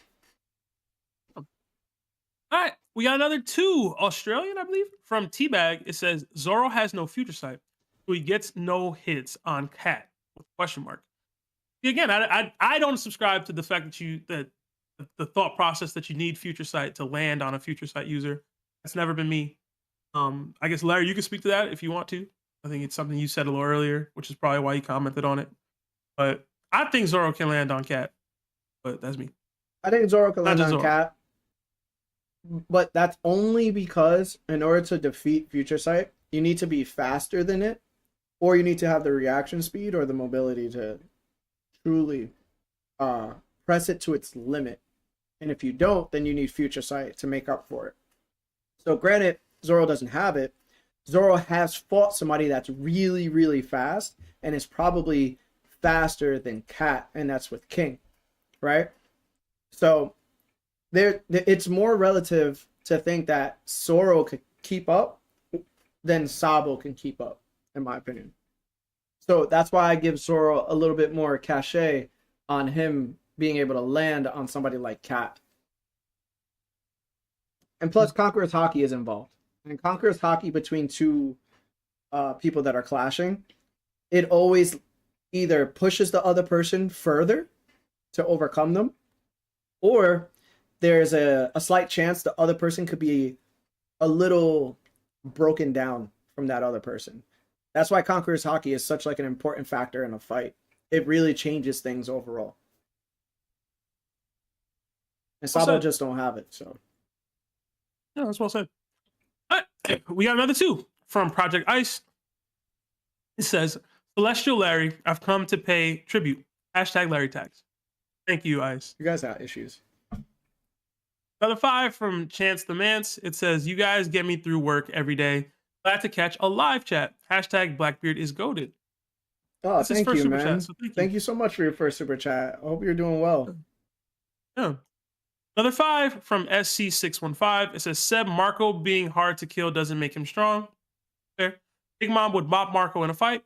Fair too. The context you're referencing is in the middle of a war. War is stretched. She had no other people around her, but she was busy trying to do other things. So I'll take that. I was trolling a little bit. She thought Parasparrow could take him out. That's all I know. Was tripping. I mean, she didn't think by himself. She thought me plus Parasparrow could take him out. Anyway, another 2 months at Nakama status from Daryl Lawrence. It says, "Kuma better not be on the list." Hashtag white fans. Hashtag Larry tax for life. Whether Kuma's on the list is depending on the thousands of people in our Discord and what they had to say about him. Bro said the white tax. Like white fans. We got another 5 from John D. Water. It says, "Whitebeard can take out a lot of Big Mom's crew while fighting her." Yes and no. Big Mom should be favored over the Whitebeards that we saw, just considering his age. Yeah. So, you know what I mean? Mm-hmm. Prime for prime, I got Whitebeard. High to extreme. I just high. But Big Mom, the Whitebeard we were looking at versus the Big Mom we was looking at, it's a little different. Yeah. That's all the super chats for now. So, all right, bet. Let's keep going. Thank you, guys. Thank you so much. And also, don't forget to like the video. All right. Katakuri could beat Big Mom high diff if he had advanced Conqueror's Haki. No. Nah, bro. No. It's your peoples, bro. This No, you this talking is about not me my and my peoples. Blackbeard people. This is your No, peoples, this is bro. not What you my mean? peoples. He got This the is not my hockeys peoples. now. He'd have it. He'd have the hockey necessary now, bro. No. Have it. Future Sight, Listen. Advanced Conquerors Haki, Awakened Devil Fruit, all that, bro. You need to have more than that. And like that's the highest Haki you can have, but now we're talking, hey, you can now bang evenly with Big Mom. That's what that tells me. You could bang evenly. But now it comes down to, yo, do you have the durability when you get hit back by her? You know what I'm saying? I personally believe if he got hit once with an Advanced Conqueror's Haki attack from Big Mom, it's pretty much donezo. Yo, it's wild because I said that in Discord to, I think it was Motions, the other day, and he was like, "Yo, you're disrespectful." And I was like, Mm-mm. "Am I? Mm-mm. Like, am I though? Like, I don't know that I am." Mm-mm. Oh. It's not. You gotta think about it.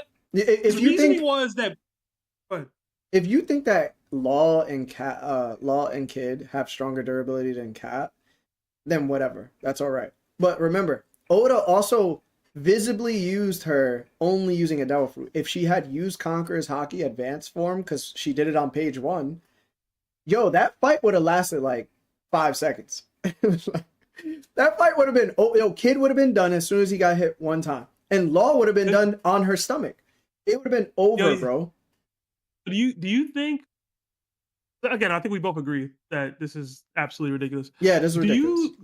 Do you think that Katakuri ever had that moment in time where his mom used to beat him and like he tapped into Future Sight and just like saw all her moves coming and like dodged the belt? Or nah? You know what I'm saying? Nah. That boy knew, bro. He said, "Yo, let me just get through this." I do think at one point, because his Conqueror's Haki is like Whitebeard's in a way, where like it's about protection. It's about protection of his family. I do think that there has come points and times when he grew up that when his mom started beating on like his brothers and sisters, especially the ones that he were like close to, he had an issue with it. And a little bit of me does think that when he found out Chiffon and them like were getting beat because of, obviously, yada yada, because she looked like her, you know what I'm saying?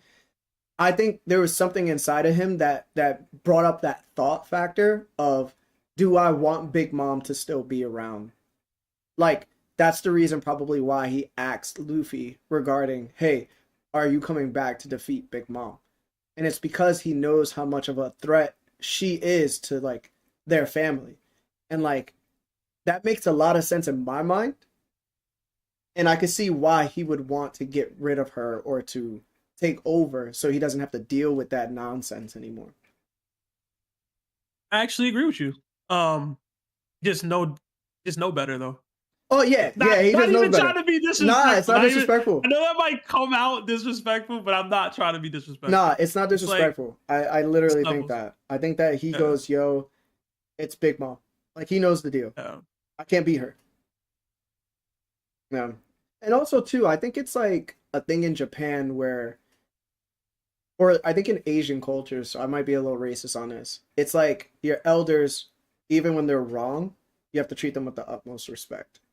Like, no matter what. And you see Cat living in that life. He lives an abusive lifestyle, but it's like he has to do that because it's about respect, for your loved ones. So deep down, he loves his mom, bro. This is like, I was gonna make a Sopranos reference, but never mind. I ain't gonna go that far. It's like, yo, his mom's she's an OF worker at this point. He's like, yo, I gotta deal with it. Chill out. I gotta deal with it, bro. Like, she's out there throwing it away. Like, oh man.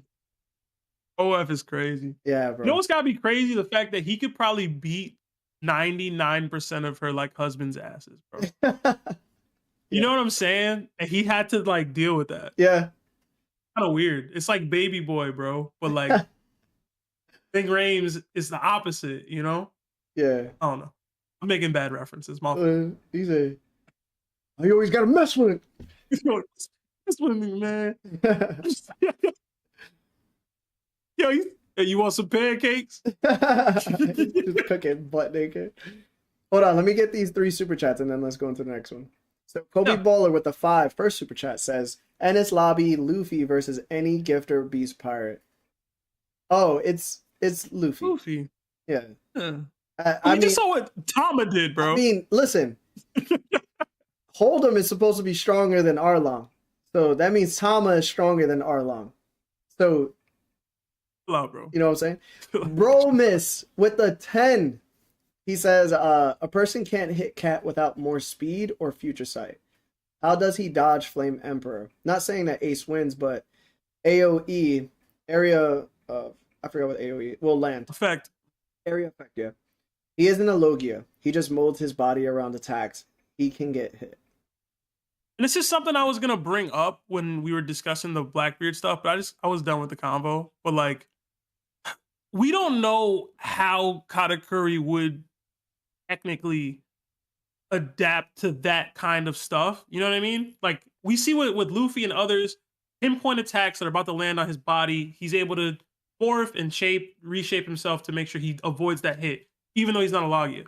But in these AoEs, so Da Ente or Blackbeard's like Tremor Crush or other like larger area of attack or of effect attacks, they can probably hit him because he can't just separate from that. You know what I mean? So like, I don't know how he would adapt. He still has future sight, so he can still see it and adapt. He just a better fighter than me. Comes down to how he would deal with it. So hit the floor, awakening. The floor. I mean, throw up a wall, bro. It'd be that easy, bro. Luffy, I mean, Dofi did it. A lot of people like to say like Dofi did those things, bro. He said, "Yo, you fast? Here's a wall, bro. Get through it," while attacking you at the same time. Like, yo, he had it down packed. Why can't Cat do it with future sight? Well, it comes down to how strong is that Mochi wall about to be to this Flame Emperor attack, this Quake Punch to the, But it's like, even if so, right? Like, oh, you about to do that? Yo, I'm not gonna let you. I'll be strong enough, dog. You just gotta be strong enough. Ain't. You just gotta be strong enough. Yeah. The next super chat was 5 from the Outcasted Gamer. Hello, TOPT. Free for all with a twist. Sabo, Yamato, Old Rayleigh, Katakuri. Who is the first to be defeated and who comes out on top? Y'all gonna hate me for saying this, but Sabo being the first one to be defeated. The last one on top is Yamato. Most likely Yamato. What about you? Like really gonna step out. Like he like yeah, young whippersnappers, man. I do y'all. He didn't even think he could Okay. beat Blackbeard, bro. Let's move on, bro. He Black. beat Sabo. Let's play. Blackbeard beating everybody on that list. Okay. All right. Let's move on. Everybody. Let's move on. All right. Let's continue. Thank you guys for the super chats. If you haven't liked the video yet, please like it. All right, next one. Yamato is Admiral level from Red Hood. I disagree, but I've scaled the Admirals high. I feel like most people would probably agree with this, honestly. Based off the Yamato love I see in chat and in the world, I feel like people thought she was about to beat Green Bull. So I don't know why this is such a. I don't know why this is on here. Honestly, I just disagree with it. I don't know why it's on here. I don't think she is. I don't think she is either. Yeah, I don't think she is. I guess it's valid that it's on here. I don't think it's a crazy take, though. Yeah, there's much worse takes. Yeah, there's much worse takes we've got. We've already had a couple, so I think that she's close to it. She could definitely bang out with an Admiral, but can she defeat one? No, not to me. Could she defeat Green Bull? I don't think so. Again, I scale Green Bull higher than most people do. I don't think she'd even beat Green Bull in a fight. I think it'd be extreme if Yamato versus Green Bull, but I don't consider Green Bull like the official. See, this is the thing about like the post time skip. It's like we always say the words Yonko level or like Admiral level, and our definition of that is always the previous gen at their top, right? It was typically old Whitebeard, Shanks, Big Mom, and Kaido. That was Admiral level. And then all of a sudden you got Buggy, and then you got Blackbeard, and then you got Luffy. And it's like, Luffy's just stepping into that definition of Yonko level, right? Blackbeard and Buggy, in my opinion, still have a way to go. Of course Buggy does.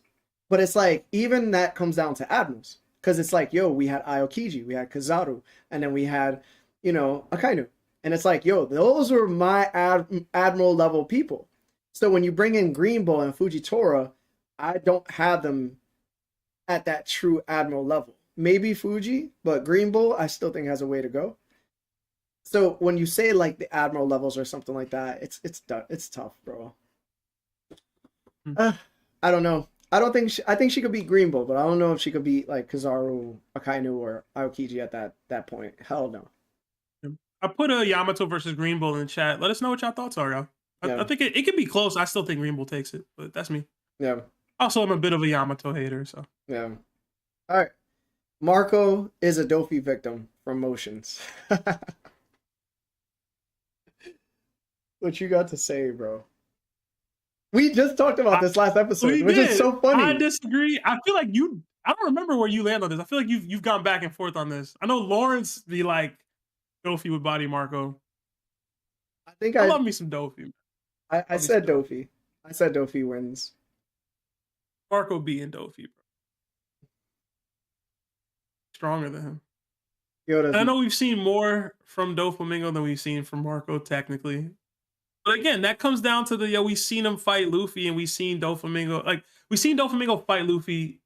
This is the last fight of the arc. Mm-hmm. I'm pulling out all the stops, all that. Every time we see Marco fight, it's a couple panels, and then he gets off-paneled, and then we cut to them fighting. And every single time that's happening, it's against people much stronger than Doflamingo. So... so question. So, do you think Marco hits harder than G4 Luffy at Dressrosa?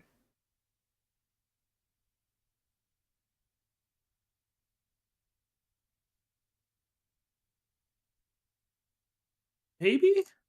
Nah. Dofi was getting... I want to say probably, honestly. But that's an expectation of Marco's character versus what anything I've actually seen him do, so... Because, like, Dofi was getting thrown across the island by G4. And, low-key, he was eating it, bro. He even ate the rhino. Eating is tough. He ate the rhino one? Eating is tough. When Luffy, both of Luffy's flip-flops came off, and he kicked him dead in his face. He drop-kicked him. You don't think that There's no way Marco hits as hard as that, bro. There's no I way. don't know, man. There's no way, I bro. don't know. He tossed Queen. Yo, who wasn't tossing Queen? Yo, I seen Chopper throw him, bro. Smash chat. Doflamingo versus Marco. Who y'all got, man? I got Doflamingo. I think eventually Marco's gonna run out of that regeneration ability. He's gonna have to fight for real.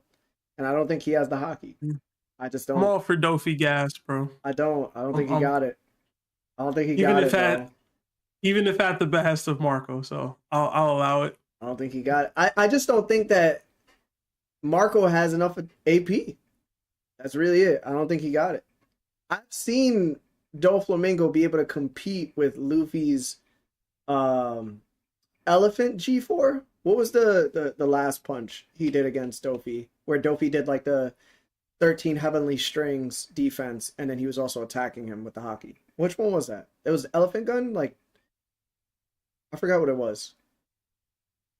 It's like, I don't think Marco has that in his bag. King Kong Gun, yeah.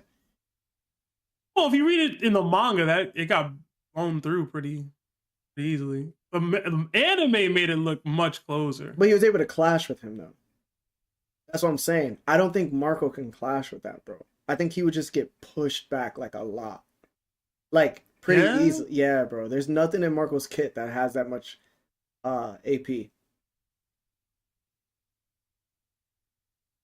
Hey, man. Anything to gas Dofi, I guess. Yeah. All right. I'll take it. All right. Let's keep going. Luffy would not even need to go Gear 5 to beat Kuzan. And that's from Gunaholic. I heavy disagree. Narration-wise, he does. But he already has all the tools to not need Gear 5. I think we both agree that he would win the fight, right? Yeah, I think he would win. Yeah. Look what he was boxing Kaido. Yeah. With no Gear 5 for a time. I feel like that's proof positive. There's proof towards the fact that he could do this. Mm. To win, though, to actually pull the W and win the fight. Just look at Garp, bro. I think my issue is my real issue, and I know it's a different fight, styles make fights, etc. But Kizaru was dealing with Luffy pretty easy, bro. He was in Snake Man.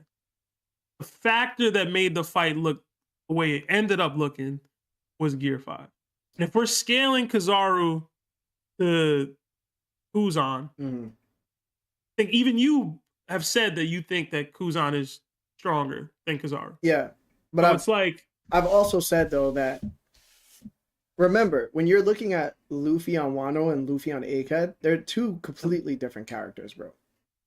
Like one clearly was base form boxing with Kaido in hybrid form, using all the Hakis. Like he used advanced Conqueror's coding.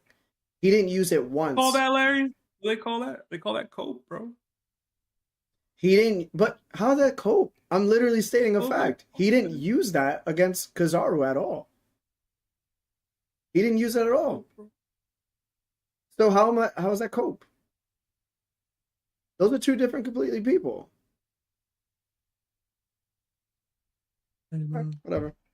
Let's keep going. It's fighting, bro. Drum Island arc is better written than Alabasta arc. That's completely. That's from Sadi. It's so subjective. That's so. Yeah, you can think anything is better written than something else. There's no objectively better written. I mean, I might disagree because I think Alabasta is better written, but like, if you didn't enjoy Alabasta and you enjoyed Drum better, it's more it's more succinct, it's more tight. You know what I'm saying? If you vibed with the messaging that like Chopper's a monster and like or whatever, and then how that impacted him versus like the friendship elements of Alabasta, like that's all subjective to me. So it's just hard to scale that. Again, I disagree with the take, but this is one of those like that's so subjective to like what people's preferences are on reading. John D. Water with another 10 gifted memberships. I don't know who you are, brother, but you've been going crazy. Thank you so much. To everybody that's receiving one of the memberships, please throw up the Nakama fist for our boy. He's going here. He's going crazy. He's just going crazy. Thank you, John. So All right, what do you think is better written, the Drum Kingdom arc or? I don't really like Alabasta, bro. I remember you not being a huge Alabasta guy, which is crazy to me. I loved One Piece more during Drum Island because of there was so much, bro. We didn't know if we were gonna get to Alabasta in time because Nami got sick and she was about to pass away. Sanji became incapable, so Luffy had to carry both of them up the hill. Up the that mountain. Was so beautiful. That was crazy. He finally gets there. We meet Dr. Kureha. She drops for the first time the D initial and like what it means. We find out she's super old as well. So then that's when we learned about One Piece having old characters. Dr. Herulik is probably one of the best backstory moments for a Straw Hat as well. And what he meant to Chopper and what he meant to like the world. Like eventually that dude is going to inspire this young animal to like do whatever he has to do. We learned of Blackbeard coming here at one point. It was like non-stop, bro. It was so non-stop, and it felt so nice to hear Luffy welcome Chopper to the crew. We didn't get that at Alabasta, even though they wanted Vivi. There was parts of you that was like, yo, I hate Vivi. There was never a part where he was like, yo, I hate a Chopper. And Chopper was just like such a funny character because the way he would hide behind walls, he would hide opposite of the wall. So he'd like, he'd be like, meaning like he's like, and they'd be calling him a raccoon dog, and like Luffy wanted to eat him at one point. It was just so much good that happened during that arc. And it's like, to me, there's two arcs that you're going to love One Piece. You're going to decide if you want to move forward or not. If you don't, then you don't. It's Drum Island or Alabasta. Those are the two arcs. And that's how you'll know if you like One Piece or not.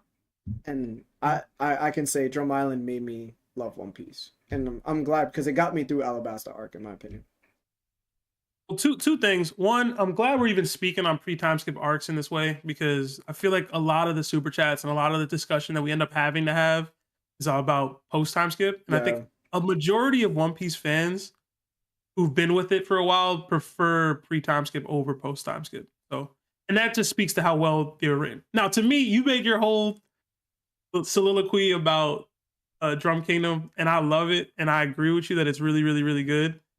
I gotta speak my piece on Alabasta. I thought Alabasta was one of the best written arcs in the entirety of One Piece. We talk about it all the time, like arcs that defined what One Piece is. I think Alabasta is that. It was the first time you see the scale rise to that kind of occasion. It's the first time you see the stakes really increase to a level where it kept exponentially getting bigger and bigger and bigger. Even just the amount of people they dealt with. It was like 1 million people in Alabasta. It was the first time Luffy lost a fight, truly. He didn't just lose once. He lost multiple times. That consistency of Luffy not being able to defeat the final villain. The writing. We talk about the writing, which is why this post was made. The fact that Bon Clay was able to tell the message about friendship in the way that he did with Vivi, being on the crew for as little as she was, with him then coming back and saying, hey, I'm actually your friend. And the fact that he was the one that was the reason why they needed to have the marks at the end, like it all just tied in so well to what the actual theme of the arc was, which was friendship. So to me, I thought Alabasta was amazingly written. I thought Crocodile was an amazing villain, and he didn't need some super sad backstory. He didn't need anything to make you identify or sympathize with him. He was so meticulous. He was such a genius, so many steps ahead. It's a lot of the stuff that made people think that Luffy fell flat a little bit. You know what I'm saying? Like, because Croc was that. He represented all of that already. So, to me, I loved it. And then the fights. We got the one-on-ones. We got the fleshed out Usopp. Yo, don't say that about Luffy. Came back after the bats. We got Robin. It was so much, bro. It was so much in Alabasta, the scale, the stakes.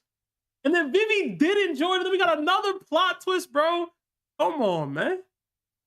The only knock I've ever had with Alabasta, truly, was that Pell should have died. That's it. That's his one flaw. That's Alabasta's one flaw. I was gonna say, bro. Everything else is great. We had somebody die from a bomb in Drum Oh Island. my god. You know what I'm saying? Yeah. Like he actually passed away and meant something for the story moving forward. You know what I'm saying? That's all, you know. That's all I guess. Oh, the other knock was Luffy spitting the water and somehow it landed right back on him. See, the thing for me with it's a couple little the thing for me with Alabasta is like, Mr. Prince, come on, man. Give me Alabasta. One, Crocodile for me fell a little flat because he was out here doing, hey, I'm gonna lock you up in a cage and then walk away. And I'm gonna expect you to pass away like every other major villain in any type of movie that sucked. Like the villain was like, "Yo, you're gonna pass away. I don't need to be here to see that." And then all of a sudden they escape, and they're like, "Oh my god, how'd you escape?" It's like, bro, why did you leave? Yo, just do the job. Hold on. Which time are you talking about? Because they were talking about the time with the flooding of the water with the gator. Yes, bro, they were locked in a sea stone cage.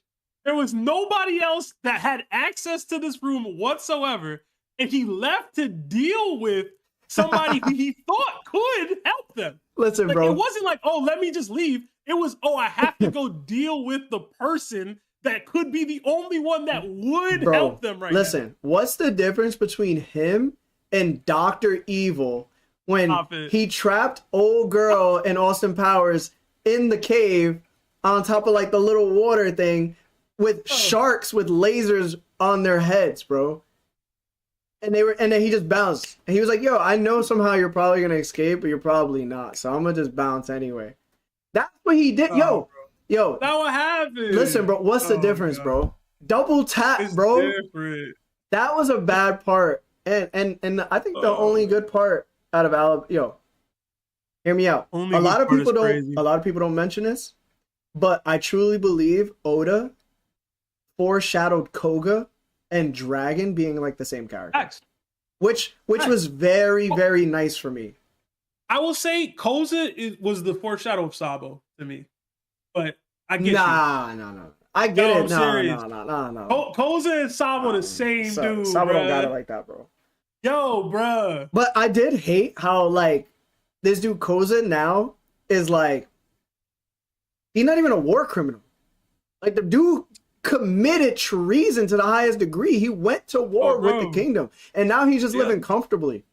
Like Alabasta upset me in so many weird ways, and then push comes to shove. The greatest thing about the arc is probably Robin and us learning about the poneglyphs. Like that's what I mean. That's all we got from that arc, God. Plus the X on the arm, which we learned 1100 chapters later might be something that's like, I don't know, bro. It's the minimization of what happened in that arc is so crazy. We got Zoro versus Mr. One. We got Ace. Like I think Ace actually popped up. Yeah, bro. And then Ace fighting a draw with Smoker. Meanwhile, a year ago he fought Yamato and was being bro. I'm sorry, bro. Terrible, bro. I was out here thinking the whole time, like, damn, Ace about to be that boy, and all of a sudden he can't beat Smoker for some odd reason. Get out of my face, bro. That arc has some very down moments, bro. Peak, bro. Peak. I found more satisfaction from those rabbits that were like bears that were chasing like. What about the Kung Fu Dugongs? You know what I'm saying? No, I'm saying from Drum Island, from Drum Kingdom, from the Drum Arc. But what I'm saying, they got that too. Listen, man. Whatever, bro. All right. Anyway. Alabasta. Yeah. Did we get any more super chats at all? I believe so. No, we didn't. I called out the John Waters one. We did get one. Yeah. We got $2 from Boogie B. It says, or Bougie B. Oda just confirmed Luffy is half human with Colin Giant. No, he didn't. No. Not what that means. All right. Next one. Luffy's golden rifle attack that he used on Enel could jog Big Mom's memory back the same way Queen's headbutt did. Like, pre-skip Luffy? But I've always assumed Queen did use some sort of Haki associated with that. It wasn't just the weight. Right? Yeah. That's Same. how I use it. Because otherwise, like you can't even affect Big Mom with just weight, pressure, and stuff. You know what I mean? Mm-hmm. Although I guess the water did. No, just no, bro. No, I don't think so No. either. We got 5 from Jacob Anton. First super chat, thank you. Says Katakuri is overrated as F. Arlong, Crocodile, Enel, hell, even Parasparrow was a better written villain. Parasparrow doesn't belong in these conversations. Yeah, that was crazy. Katakuri's a different kind of villain than basically any of the others because he's more of an, what's the word I'm looking for? A thug. I was gonna say anti-hero or how do I say this, bro? Because he's not like a villain. He's like somebody you have to get past. Mm-hmm. You know what I mean? Yeah. It's not like he wasn't torturing any of Luffy's friends or anything. It's like a hill, like a wall to surpass or whatever. Yeah. So, and even then, like the way he was written was more sympathetic. Yeah, antagonist. I couldn't believe I couldn't think of the word. He's like an antagonist. He's not a villain. So, like Doflamingo's a villain. Crocodile was a villain. Arlong was a villain. Enel was a villain. Prospero was never anything close to any of those people, so I don't know why he got brought up. But I was like, yo, you in my backyard, bro. Cat didn't do nothing wrong. Yo, Cat was right. To be honest with you, he was like, yo, you came here. You came here, bro. I would have never met you, bro. Wait, Chris said this himself? Oh, Chris said, I didn't even read the name. Chris said this. Chris said it himself? Yeah, bro. Bugging. Chris be over scaling the pre-time skip feats sometimes, so yeah, I'm not surprised. But all right, next one. Killer beats Dofi 1v1. And this was from Neko and the Golden One level 101. Hell no. No. Hell no. We can move past. Killer, we can there's going to be a lot of people that agree with this, which is crazy to me. And I like Killer. Blonde Squad. He ain't white. He's a parasite victim. I don't think he has anything for almost anything Doflamingo got. Yeah. Awakening, God Thread, Parasite. Bruh. Yeah, bro. It's GG's, bro. It's GG's, bro. All right. Too much. Next one. From Talkin' Shonen. Kid would have survived Divine Departure if he didn't pull out his damn punk. No. No. Kid did survive. No, he didn't. He alive. You think he's dead, Larry? He's alive, bro. This is One Piece. I think he died because he went into the sea. But other than that, he would have just been done, bro. He would have been passed out. We don't even know if he got health issues now. Like, Shanks so what's he trying to say? Like, no, he's just saying like if Dan long, Punk wasn't out, he probably would have like blocked it or something like that. Oh no. Yeah. Fight's still over. Bro. Yeah, it's over. Sorry. Yeah, all it took was one, bro. Still over. Next one. Before we continue, from Larry Lover with the 10 says, y'all both so pretty with the hearts. Hashtag topped. Hashtag BBC. Yo, you think this is a girl, bro? No. No? Thank you anyways. Thank you, bro. Bro. Thank you, bro. Every time somebody calls me pretty, I'm reminded of that Lil Yachty song. You know what song I'm talking about? I'm so pretty. Oh, he says I'm a dude. I knew it, bro. Somebody said just based off of our like demographic. Like I've looked at the analytics, bro. There was like a 97%. Hey, listen, man. What Theo Von said, sometime you just go to a bar just so you can see like if a gay dude's gonna hit on you, so you could get some like confidence about yourself during that day. Just to feel good. Just to feel good about yourself. I don't think I've ever done that, bro. I ain't never been that down bad for. Somebody said, "Nah, Larry, he's a 5'1" bad Latino." Hey, man. That'd be nice. That'd be nice. Yeah, another 5 from Jordan John. But there's no super chat tax. Yeah. So next time, Jordan, that's your first super chat. So thank you. For supporting us. But next time, let us know your thoughts. Yeah. Thank you. Yo, I see that a lot. Yo, is there like a limitation on whether you can send a super chat? No, right? Like, it's just you could type in or not type in. All right. The next one is from Elysion. says, Shanks can't take on two admirals at the same time, but Kaido can. I personally think they both can, bro. They both can. I don't know if they either of them are winning. It's a lot to fight two admirals at the same time, bro. What are the two admirals? Question. Just based off the Haki stuff that we've seen from Shanks, I think he definitely can. Mm-hmm. There's a lot to deal with. So I'm gonna say yeah. Dude, if I see Luffy yoking up an Admiral and a Gorosei and turn them into, I know Luffy has a Hack's ass Devil Fruit ability, but like Shanks is Haki getting compared to Joy Boys out here, so. What about Kaido? Kaido a beast. He's a lot to deal with. He's a lot to deal with. So I don't have Shanks like so much over Kaido. I know I have Shanks over him, but like I don't have him so much that I don't think Kaido could do the things that Shanks can do as far as like beats or strength for the most part. Yeah. Like for even one Admiral to take Kaido on, it's like I expect it has to be a Kainu or Kuzan to really stand a chance to win it. Mm-hmm. I don't think either of them do. So it's like, you know what I mean? Yeah. I don't mad durable, bro. He probably has a better chance. He probably doing better. I mean, the super chat implied that. I mean, the take implied that, but the durability is definitely on Kaido's side versus Shanks. Mm-hmm. We got Fex in the chat. What up, Fex? He said Kaido's like that. Shanks ain't. Chill out, man. Yeah. He's taking too far. See? You know who definitely can't take on two admirals at one time, Larry? Yeah, we know. Mihawk. Yeah, we know. All right, next one. Killer is more skilled than Zoro at sword/blade wielding, and this is from Noun. I know Noun be trolling, yo.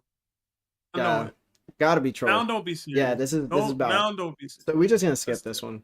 Skip this one. Noun was just trying to make the list that day. Yeah. Sanji would surpass Zoro if he trained half as much as Zoro did, and that's from Lath. Sanji's still not a conqueror. You know what I'm saying? Like, there's levels, bro. I agree. I super agree. Should we now, stay on it? Who he training with? Like, what is this training regimen he's doing? He's just doing push-up. Like Zoro's training don't even be that crazy. Mm-hmm. You know what I'm saying? He be doing push-ups. He be lifting weights. Like Sanji lifting weights, and now he kicking Yonko level. Like, chill out. Yeah. Like, I don't see that. I do think he could use some buffs from training in general, but he's gonna be stronger than Zoro now because of it. All right. Next one. Zoro's King of Hell moment was one of the most trash moments for Zoro during Wano, and this is from Divine Gunner. What are we talking about, bro? Why? Yeah, what didn't you like about it? This is just what was bad pure about it? hate. I don't get why. This is like, do you not like awesome things? Maybe he's. I think it's. I don't know. I'm really trying to figure out what the angle here is. The angle is you don't like Peak, bro. That's really what it is. Yeah, I'm really trying to like what's the problem with King of Hell? What did Zoro do? What did Zoro do? What was happening here that you didn't like so badly? It was a pretty dope moment for me. Jordan John with the 20.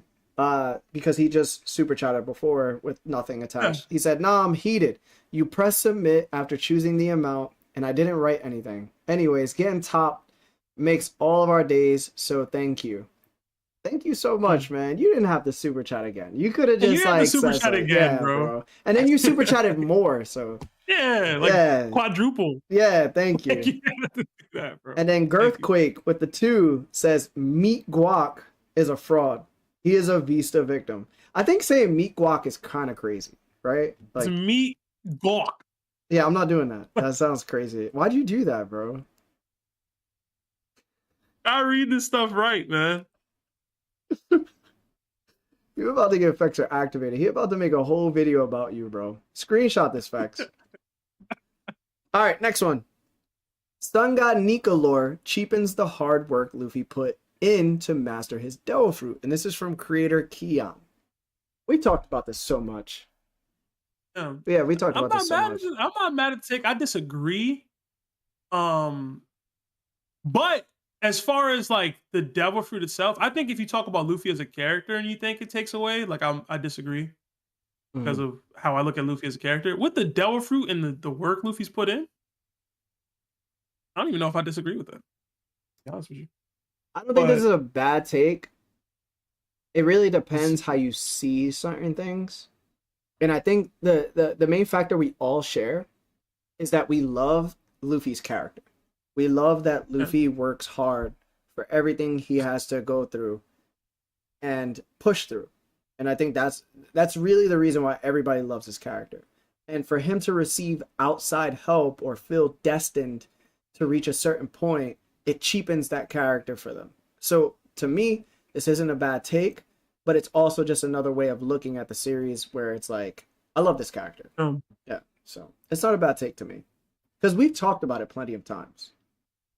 And we flip-flop. Like, we've been in the middle most of the time, I would say. I think it depends on the angle that you go about it. Yeah. That's what I'm saying. For this one, I don't think the angle is wrong, so I don't have an issue with it. When you attack Luffy as a character, and like, then I get it to the okay, like you're wilding too much. But as far as the devil fruit itself and like work Luffy put in, yeah, I ain't mad at that. It's Sin with a 10. Their first super chat. Thank you so much, Sin. Says the one thing I loved and missed about pre-time skip was the creativity that Luffy had when fighting stronger opponents. But with the intro of Gear 5, we will get that wacky creativity back. That's also a good point. I very much agree. Yeah. I think I think it's why Oda brought it in the way that he did. Because once you get he probably started to feel that. Mm-hmm. Yeah, he started to feel, oh, now everything is just Luffy's Haki is the reason why he wins every single fight. Somehow, some way, oh, my Haki. Even Gear 4th versus Dofi was his Haki. Gear 4 versus Katakuri was, oh, I have to get advanced like observation and then utilize my Haki in a different way. So it's like, okay, how do I mitigate that? Was Haki. Yeah, it's Haki again. So it's like, how do I mitigate these things by bringing in some of that creativity, bringing in some of that wackiness? You know, like Luffy's not even turning small after Gear 3rd anymore. So like the comedy aspect has been waned a little bit. Like there's a lot that's different. And I think he found a happy medium with Gear 5. My biggest issue is how we got there, really. Yeah. Personally. Not the abilities itself, it's how we got there that I think I've always had an issue with. Yeah. All right, Justin Montanus with the 2 says, Larry text on Wednesday? I'm going to go broke. # Seb help. I can't do that to help, man. If you see me streaming on anything that's not on Monday, it's because Larry made me do overtime, bro. That's not true. It was actually Sebastian who wanted me to do this. That's only because I'm not going to be free over the next couple weeks, bro. I'm traveling. So. All right. Next one is from Cagnetic. It says, Crocodile is as strong as Ben Beckman. Oh my God, bro. Why y'all do this, bro? Y'all seen Crocodile, bro. You got anything to say? I ain't got nothing to say, bro. This is a bad take to me. It's funny because I'm probably the biggest Crocodile fan of anybody with a major YouTube One Piece platform in the game. And this type of stuff bothers me because you give me a bad name.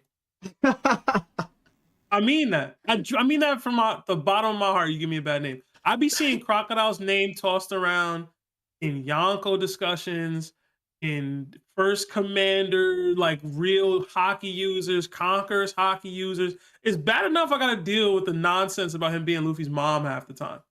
And then when I get actual conversations about his fighting capabilities, it's man, he could beat Ben Beckman, bro. Like, I hate y'all, man.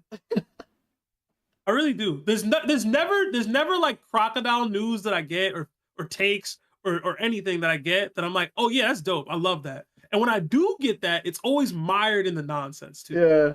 So that make me hate one of my favorite characters, bro. I can't stand it. Yo, everybody start doing that with Blackberry, yo. All right. Can't stand it, bro. Next one. He doing Blackberry too much too. Honestly. Shanks can't be a single member of the Gorosei in a 1v1, and this is from Big Bird. Go back to Sesame Street, bro. bro. Go back to We Sesame literally Street, seen like I seen Luffy like beat one. You know what I'm saying? Like I know it took some weird tier 5th stuff going on, but like bro. we Yeah, seen it. that's a bad take, bro. We seen him beat more than one low key because that thing got put a few times. But Yeah, bro. This is bad, bro. it's bad. Especially after we just seen the Haki display from the Joy Boy knot, and it turned all of them back to regular people. Like if and then it was compared to Shanks. Like, yeah, bro. Yo, it's wild, I was about to bro. ask a more disrespectful question though. How many Gorosei at once do you think he can be? What's your max? If he does the Haki blast, if he does that Haki blast, this is the thing. Shanks, it's speculation to say like, is his Haki just as strong as Joy Boy's? And that's completely fair. But is it insane to say that Shanks can also just do a Haki blast like that if he wanted to? Because we've seen him do it from the Wano shores to the Flower Capital, where Green Bull was. And Green Bull reverted out of his Logia form. That's Green Bull. Now, if Bragi and Dory say that Joy Boy's Haki feels similar to what Shanks is, and then we just saw that Haki not literally take them out of their Gorosei Zoan mythological forms, why can't Shanks do it? There's everything that points to the evidence of saying like it's a very high possibility. So if that is so, can they take him on without the extra mythological Zoan forms? And I just don't think they can. I just don't think it. Like, even if they're Conqueror's Haki users, it showed to me that the Gorosei need that type of strength to be utilized in order to just compete. And if not, then they're not competing with this dude. So in my personal opinion, he takes on all of them and he beats all of them. And is it a high diff? No, it's probably mid diff at best. And you're going to think I'm wilding, but listen, when I've seen the Gorosei members in their forms, right? What did Kuma do to Saturn? Stalled off, man. Yo. Knocked him out of his form, if I remember correctly. Yeah, knocked into debris, lost an arm, lost a leg, lost half of his face, basically, right?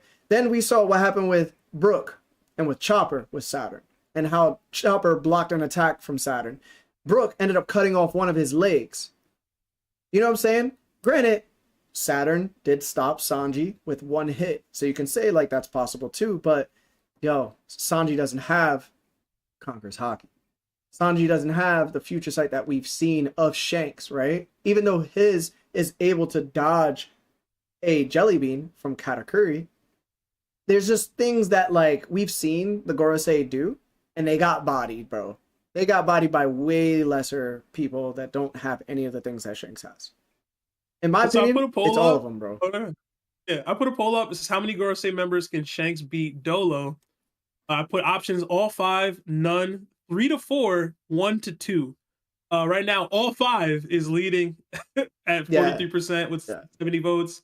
None has no votes. So I'm glad nobody agreed with any of that. 3 to 4 is second at 32%, and then 1 to 2 is third at 26%. Project Iceman with the 2 says Crocodile versus Enel, who y'all got? Hashtag my money. Hashtag Larry Tex. I got Enel still. I got Enel still. Yeah. Creator Keon, who was we talked about his panel for a little bit. What the 5 says, the main problem I have is the fruit being changed from Paramecia to a mythical zone. Not the form or abilities, it's the class. Hashtag hump day. Hashtag Larry Tax. Listen, man, I hope you're humping safely. I hump safely. What's wrong with you, man? Oh my god. No, I get that. I can get that. I can get that. Because that was an issue. You changed fundamentally what the fruit was my biggest problem. For a crazy long time. I ain't like that. Yeah. All right. Next one. I think we'll do like what? We'll do like 5 more. Maybe 10 more. Where are we at? We're at 75. Okay. Yeah. It says Lucci was a bigger threat than Kizaru on Egghead, and that's from Dark Lazar. Yo, At no point in his life, bro. Can I be a devil's advocate, bro? Go ahead, bro. Go ahead. I'll be a devil's advocate.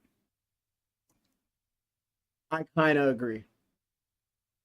Is it just the willingness to kill? Is that what it is? Because Kizaru was like conflicted. Is that what you're saying, or like what are you trying to say right now? Kizaru wasn't trying to do anything. Meanwhile, Lucci was trying to do everything. Like, Lucci was trying to get rid of Luffy overall. He was trying to get rid of Vegapunk by himself. He had the Seraphims at his disposal, right? He was also trying to he was given information to the Gorosei as to the Mother Flame and all that other stuff, right? Kizaru wasn't trying to do that. Kizaru was there to protect Saturn. That was it. To take out Vegapunk, of course. Take Vegapunk out. Yeah, she was conflicted about Lucci doing it was already doing that. So it's like Lucci had everything that he needed in order to do whatever he wanted. And plus, he didn't care about the Gorosei's orders. He didn't care about the world government's orders. He didn't care about starting a war with a Yonko. I think, to me, he was a bigger threat on Egghead than Kizaru for sure. Threat-wise. But are we saying, like, is he stronger or is he more dangerous? No. I'm just saying threat, yes. Contextualizing it in the way that you did, I actually kind of agree with it. He was making moves that were more detrimental to anything the Straw Hats were dealing with than Kizaru was making. Mm-hmm. Kizaru's presence alone is a bigger factor into anything that could affect them negatively than anything Lucci was actively doing. Does that make sense? Yeah. Like if any time Kizaru decided to make stuff shake, he was just automatically like, I'm Kizaru. I'm more dangerous to the well-being of anybody on this island than Lucci. Anything Lucci could do, anything Lucci could call in, any Seraphim he had control over, etc. But it's that I don't want to say mental nerf, but it's their, that's what I'm looking for. It's their active like personas. Mm-hmm. Lucci is an actual assassin. I'm doing the mission.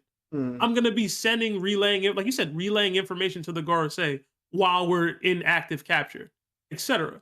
There's no like, oh, I could have clipped Bonnie, but I didn't because it's Bonnie. We just have pizza parties together. Yeah. Oh, I could have clipped Sentomaru, who's actively in the way. I can't. That's my Kuhai. That's my nephew. Yeah. He literally saw Lucci take Sentomaru out without. Yeah, and he thought he thought he almost murked him, but he moved at the last second. Mm-hmm. So it's like, yeah, bro, I would say he was a bigger threat. I think this is a bad take. It comes off crazy when you say it, but like it's not a bad take. Look. Yeah, it's not a bad take. All right, we got some super chats real quick. Blind Shepherd with the 5 says, I hate how the Gorosei were introduced. They didn't feel threatening at all. If Oda had Crocodile fight them, I wouldn't be surprised. That sounds like... He ain't wrong. Yeah, he's not wrong. He's not wrong in the sense that, like, we was getting lower-end Straw Hats fighting them and not getting completely tossed. Yeah. Right? We had Kuma, who doesn't even have his right mind about him fighting them and not getting tossed. Mm-hmm. I will say this, when they were first introduced into the story as a whole, I thought they would be strong. When they were first airship drop landed with the circles or whatever, and they popped up on Luffy, I was like, oh snap, this is crazy. Right? Mm-hmm. Once they started getting active, there was times where I was like, I don't know how impressive this all is. Yeah. It seems more like a gimmick than actual strength. Mm-hmm. But at the same time, we did have impressive feats from them.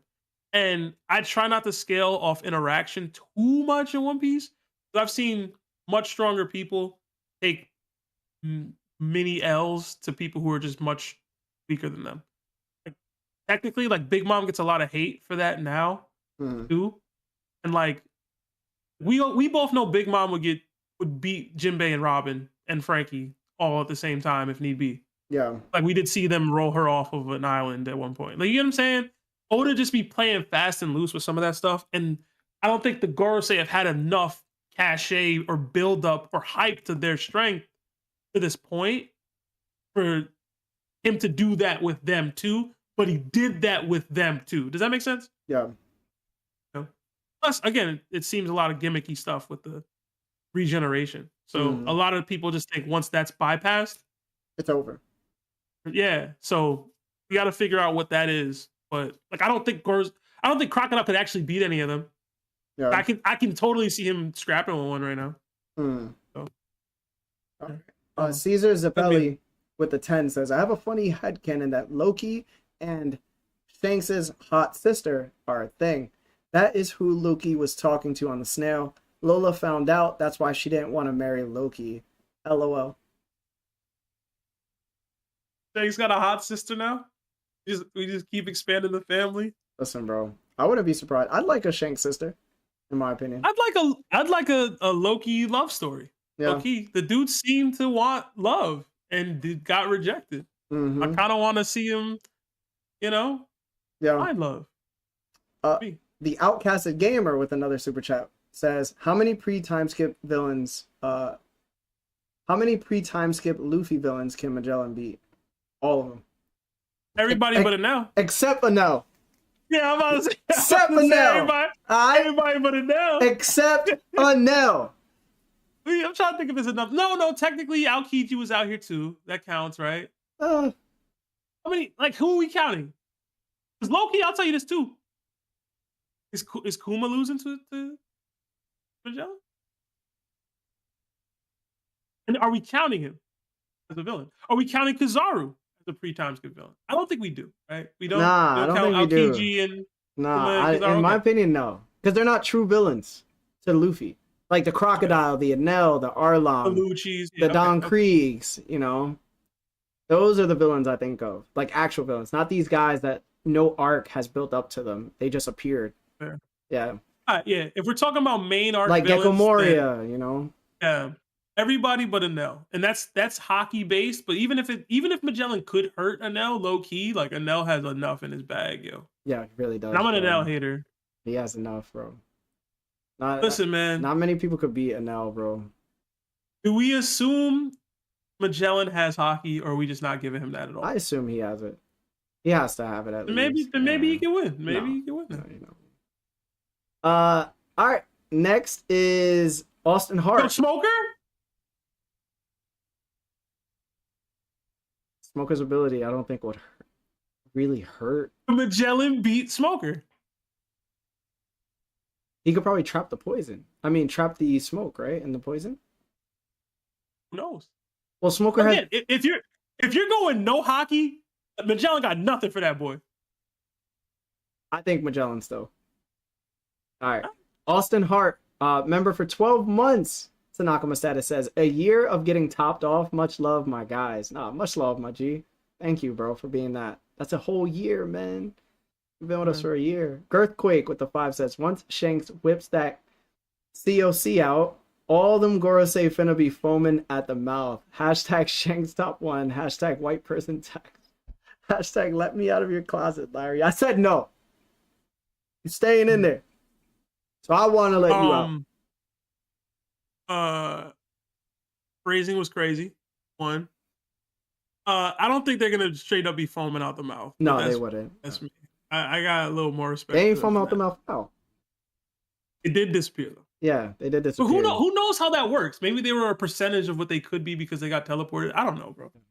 Rick Miller with the 5 says, Larry, be nice, bro. I actually watched the pod. Hashtag I paid my Larry tax. Since Shanks' Haki is compared to Joy Boy's, when does the Shanks over Roger debate start?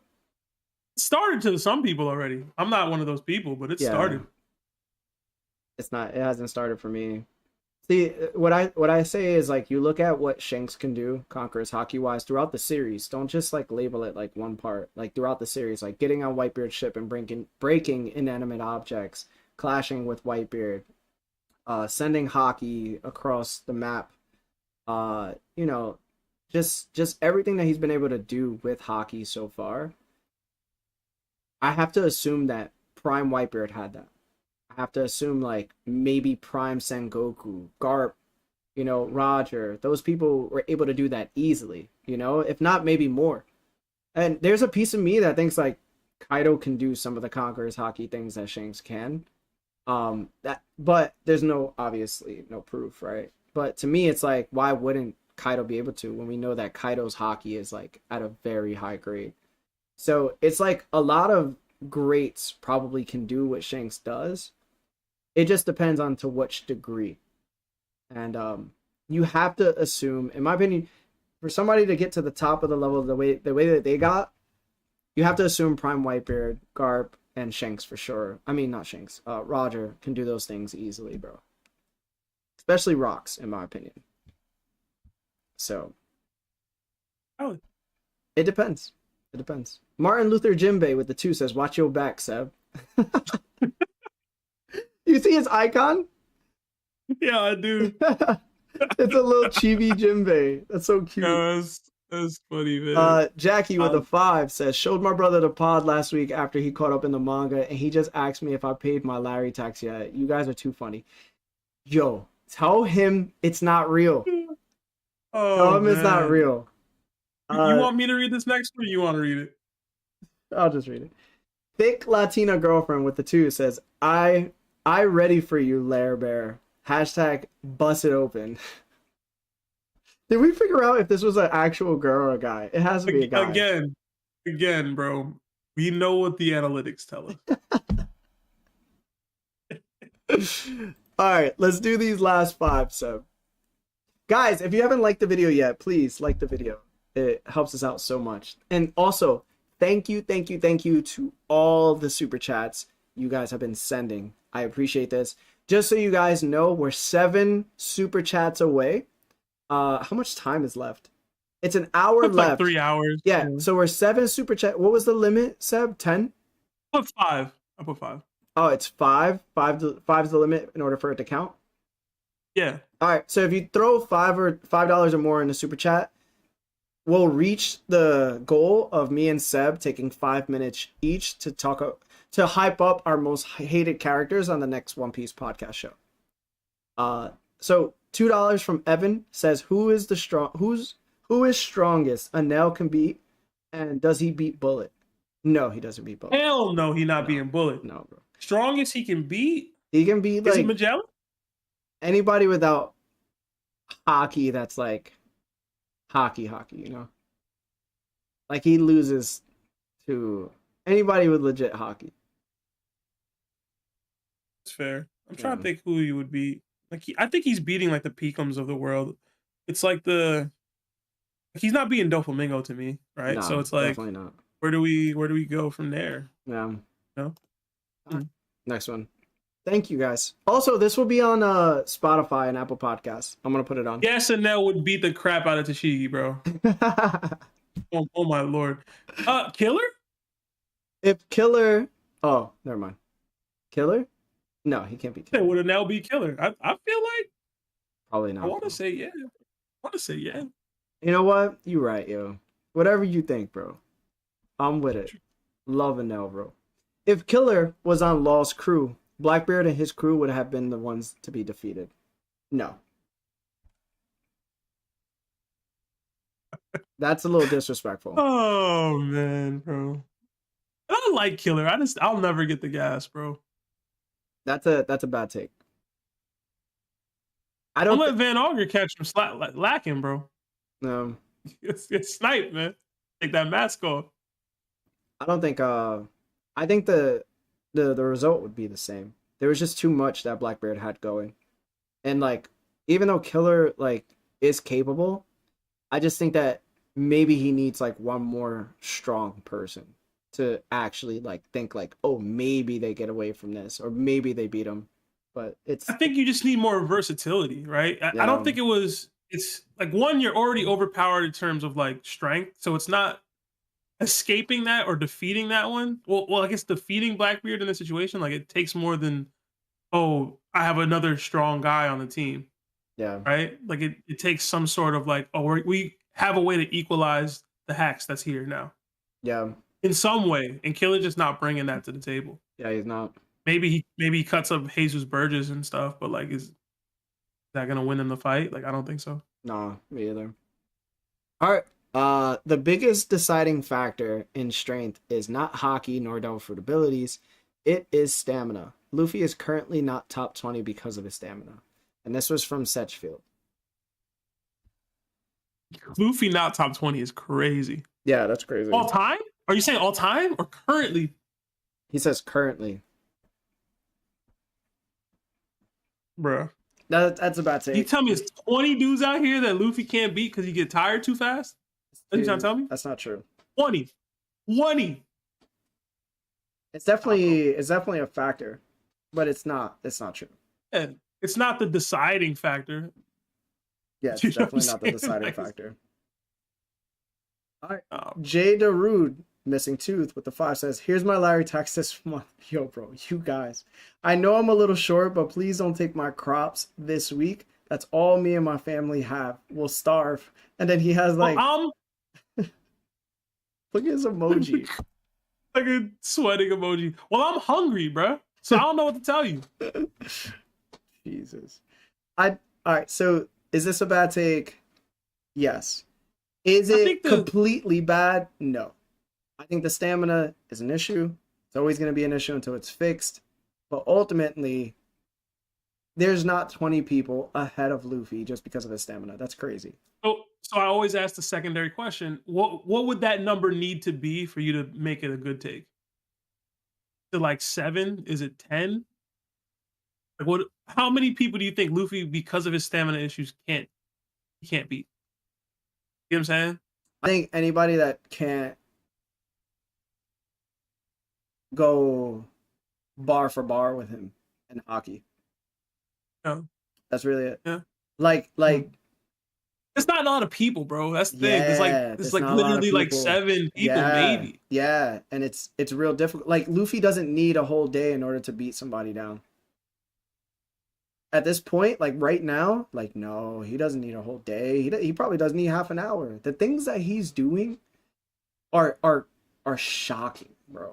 Like to even those that are fighting him, they're like, yo, how is he doing this? Think about it this way: he didn't need a break on Lucci.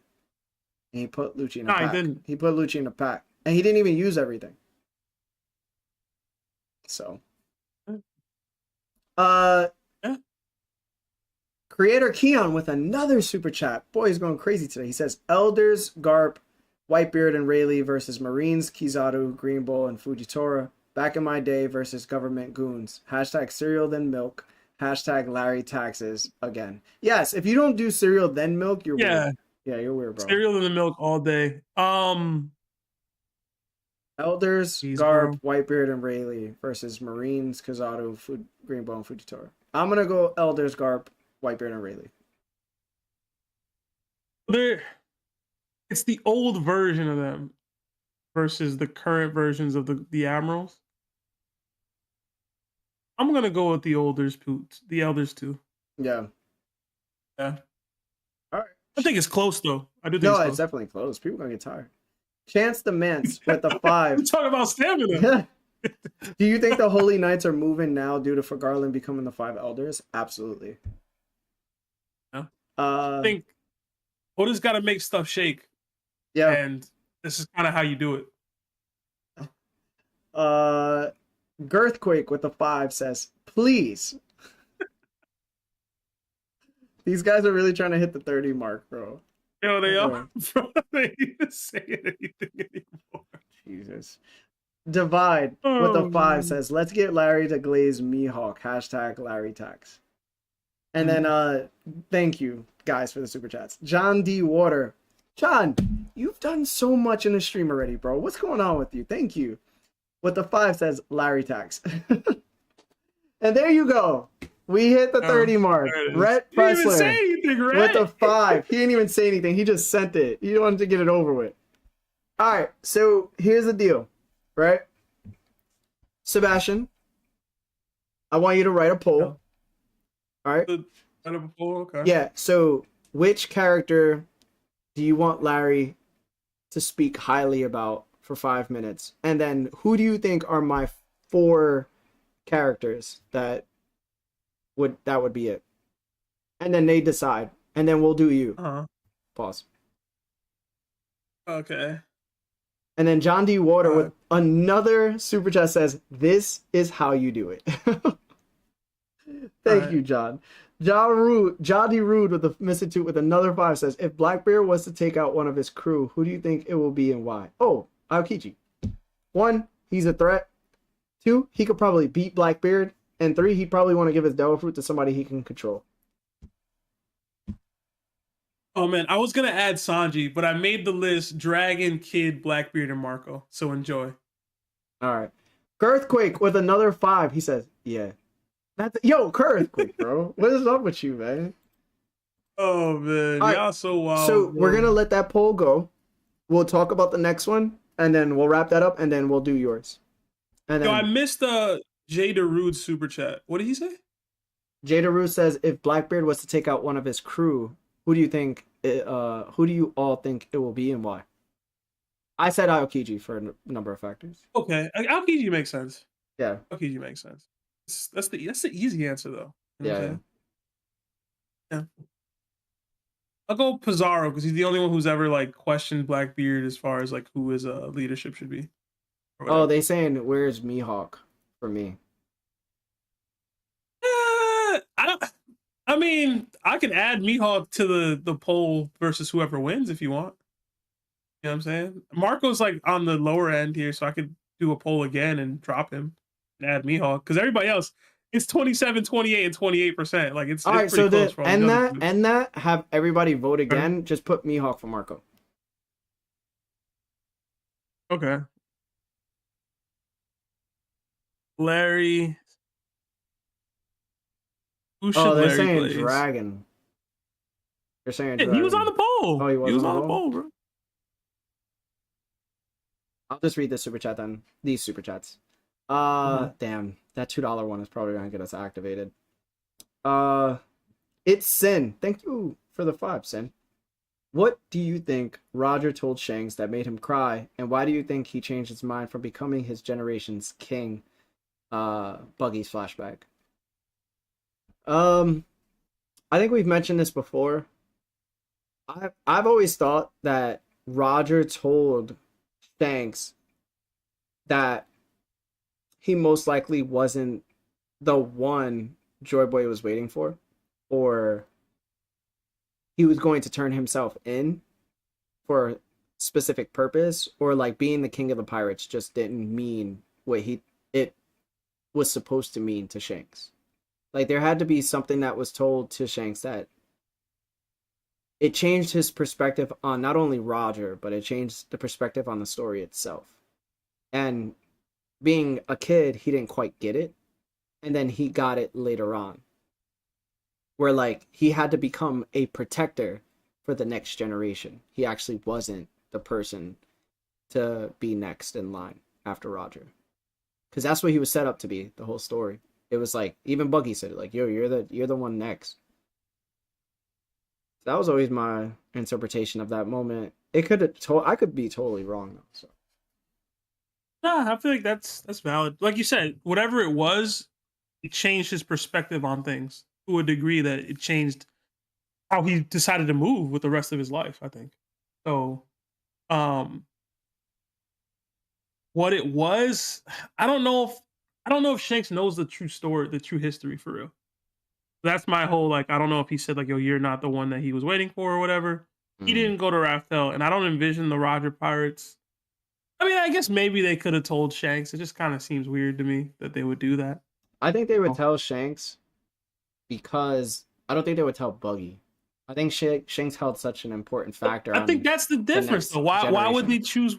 Why would they choose one over the other? Unless there was, He was just set up. How do I say this? I don't envision Roger being the type of pirate to like favor one of his people over the other in that degree. At the same time, you can tell pretty early that Shanks is probably going to be something and Buggy probably ain't. Well, the thing is, who he gave the straw hat to. It's true. And the point is, for me, it's like Odin wrote a journal, right? Odin meant for that to be read by somebody, and there was things in there that was not meant to be read by anybody. I think Shanks is ready. So Momonosuke, as a kid, read it, and he was gung ho about sending Pluton out. And then all of a sudden he's like, nah, we not opening the borders no more. So it's like, I could see how whatever truth was told to Shanks, he ended up seeing life differently. The same way like Momonosuke ended up seeing life differently. Like, he was so gung-ho from jump. This was my perspective. This is what I want to do. Open up borders. That's it. Like, I'm not taking no for an answer. And all of a sudden, he reads that and he's like, oh, I'm not doing it no more. And I think that's what happened to Shanks. Taryn with the 2 says, Odin versus Blackbeard. I got Blackbeard, but I got Odin. Yeah. Odin took a slash. Divine Departure. Still able to fight. Clash with Whitebeard. Whitebeard Prime. Had the ability to quake him at any point. If you want to go by anime standards, he got hit in the face. He wasn't hurt like that. He wasn't out for a week. He wasn't out for a day. It looked like he was pretty fine. It tells me that he probably got back up and started fighting again.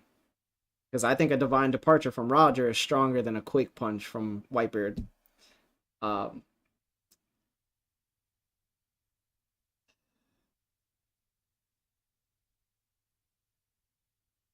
I think Odin is stronger than a S-Hawk Seraphim as well. And Blackbeard got tossed by that. I got Odin. I got an Odin probably...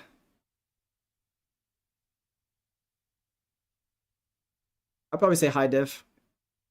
High diff right now.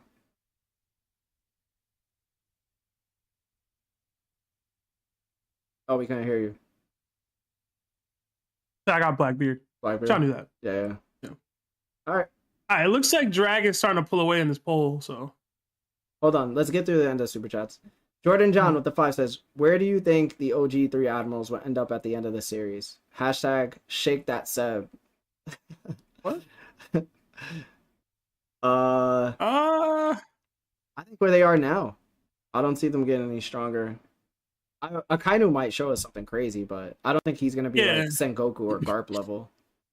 It really depends on how you scale Akainu currently, in my opinion. So I scale him pretty high. So yeah. I mean, Evan S with the 2 says, Enel with ship versus no Haki sick Whitebeard. I think the Goro might be able to affect Enel for sure. Because at the end of the day, I can't see the Raigo being used without Whitebeard first destroying the ship. Raigo took a while to build up. The ship gonna get destroyed. It comes down to whether the Guru can affect lightning. Yeah, and I think it can. I think it can. Uh-huh. It should be able to. It's vibration. Are we?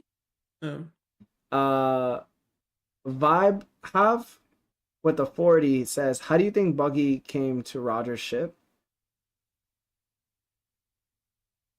They went to Clown Island, bro. Where all the clowns are. No, I really don't know. I have a good answer on this one, to be honest. Yeah, I don't have a good answer.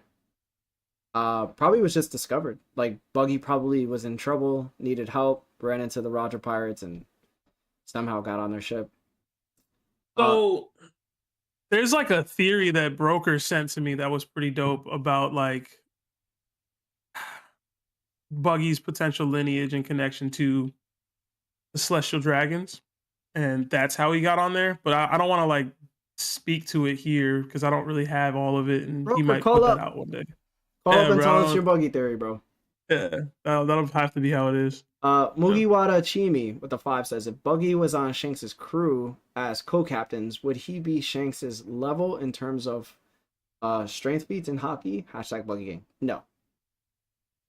He'd be the chopper of the crew. I mean, not the chopper, the Usopp of the crew. Yeah, and it's funny because I've said this before. I don't know if I said it on the pod, but to me, Shanks is the Luffy that failed to recruit his Zoro in Mihawk and his Buggy in his Usopp in Buggy. Yeah. So that's kind of the parallel that I see there. So wherever you scale Usopp, that's what he would be. Yeah. For Shanks. I agree. In my opinion. All right. Thank you for the super chats, guys. You can end that poll, Seb, and whatever it ends with. Yeah, it ended up being a dragon. God damn it. At let me look at this. Let me look at I this. wanted it to be Blackbeard, bro. I could have did something.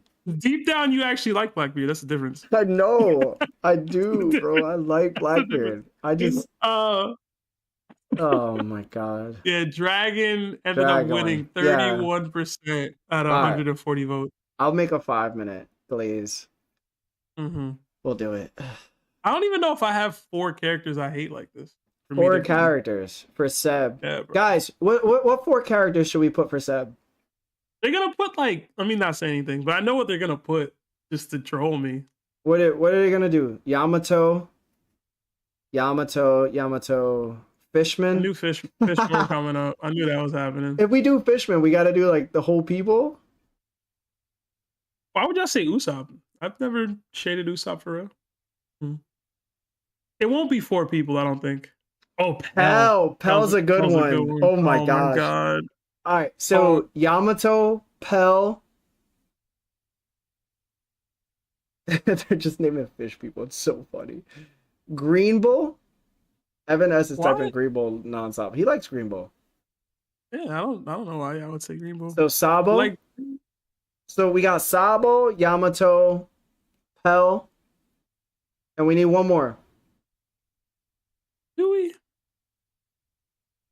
Perona. Oh God. some of y'all be watching.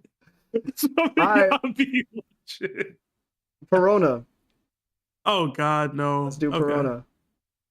And then you can send that out. All right. Who is it? Sabo, Yamato, Perona, and Pell? Why are my picks so trash? Your picks were all juicy.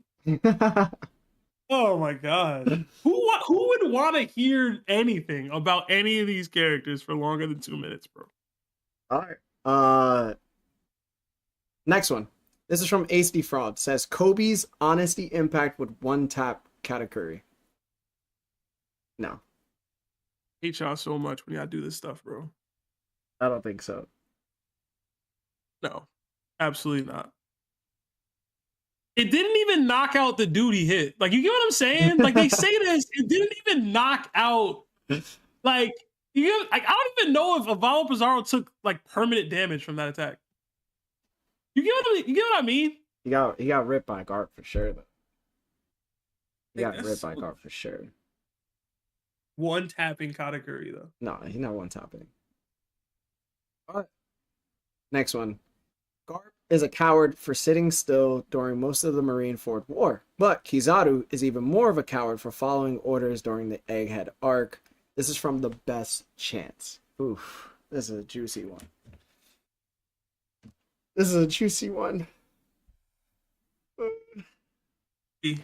In general, right? Wait, we couldn't hear you when you first started speaking. Oh, I disagree in general, right? Because I think people take out the fact that like these dudes have lived their whole lives in a way and have like positioned themselves to do something specific.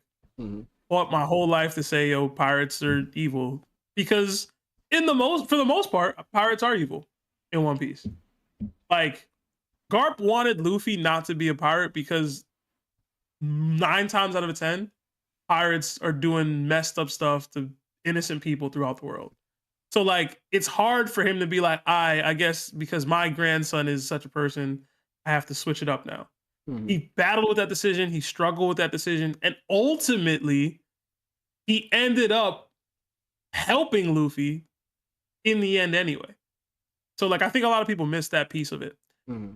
Whether you think he's a coward for staying with the world government for as long as he did, that's a different conversation. But if you're talking about at Marineford, what Whitebeard was trying to do was, I don't want to say destroy the entire world, but if the Whitebeard pirates were to win that, the world loses faith in the Marines and you have a rabbit hole of just worse and worse and worse and worse things that end up happening to the world as a result. There needs to be some sort of stabilized justice. I do put air quotes on that. With Kizaru, again, he's kind of stuck in between the rock and a hard place. Like, what's he supposed to do? Just outright challenge the world government because his friends are doing this thing? And something that the friend knew would result in this kind of action? Right? Like, yo, I know that if I research the ancient history, people are going to be assassinated and killed and et cetera, et cetera. Like, y'all want, how do I say this, man? Larry's my best friend, right? If Larry decided to start doing something that the entire governing body of America has already decided was illegal, whether it's just or wrong or whatever, he decides to go out of his way to do that thing anyway, and it results in him going to jail or whatever, like, I could crash out and try to free him or save him, then I would be a pirate. That would be one of those people. But if I lived my whole life to be like, yo, I'm trying to uphold the fact that I'm trying to obtain justice here, I'm trying to uphold peace in some level, I'd probably have to look at Larry like, yo, bro, what you doing? You wildin'. You decided to do this thing. So whether you agree with the Marines or not, it's like, I don't think calling these people cowards is fair. But that's me. That's me. It's like, I don't like cops, right? For real. But I have friends who are cops. I don't call them cowards for being cops, even though like I don't agree with like the policies of the American police departments. And you know, that's probably not a great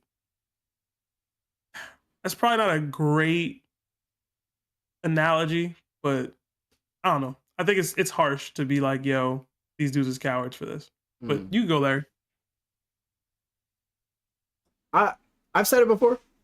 Garp a coward, bro. He been a coward. Man. He been a coward for a long time. He a coward for a long time. Listen, man, it's just me, my personality. If the whole world is saying 2 + 2 = 5, I'm gonna stand up against the whole world and say no, it's 4. That's just me. I'm stuck like a tree in the ground, bro. I'm not moving. You know what I'm saying?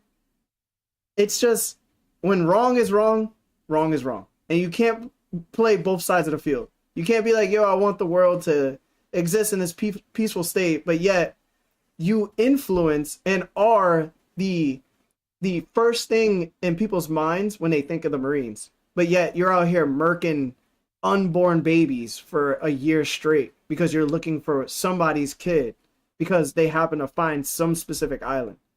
I'm sorry, bro. That's just not it for me. You can't do that. Yo, white lead disease was happening.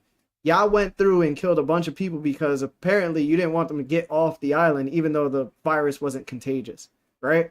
Yo, government was a part of that. Yo, you got slavery going on at Sabaody Archipelago, and you telling me that you're for justice. What type of justice are you for? Are you for your justice or hopeful justice? Because at the end of the day, hope doesn't do anything for the person suffering. Hope justice just means that eventually it'll get better. But are you doing anything to make it better? No. So if you choose not to move up in the ranks, you choose not to defend people as you say you're trying to defend, then what's the point of your job? At this point, you're a mascot. So if you're going to watch your grandson be executed just because his whole life he lived was, why am I being persecuted? Why am I being told I'm not allowed to live because of something that my father did? I'm free of sin. Why should I take out my father's? And yet that was truly the only reason that the government wanted to execute him. If anything, they would have just kept him in jail like they did Jimbei, or how they did Bullet, or how they did Katarina Devon. They could have put him in level, 6 and let him be, but no, they chose to execute him because of who he was to somebody else. So if I'm Garp and Sebastian's kid had happened to done something wrong and he was Pirate King, yo, I'm turning against the government. I'm not going to allow my grandchild or my grandnephew to be assassinated. That's just not happening. I will turn face so quickly, bro. Because to me, Itachi wasn't right.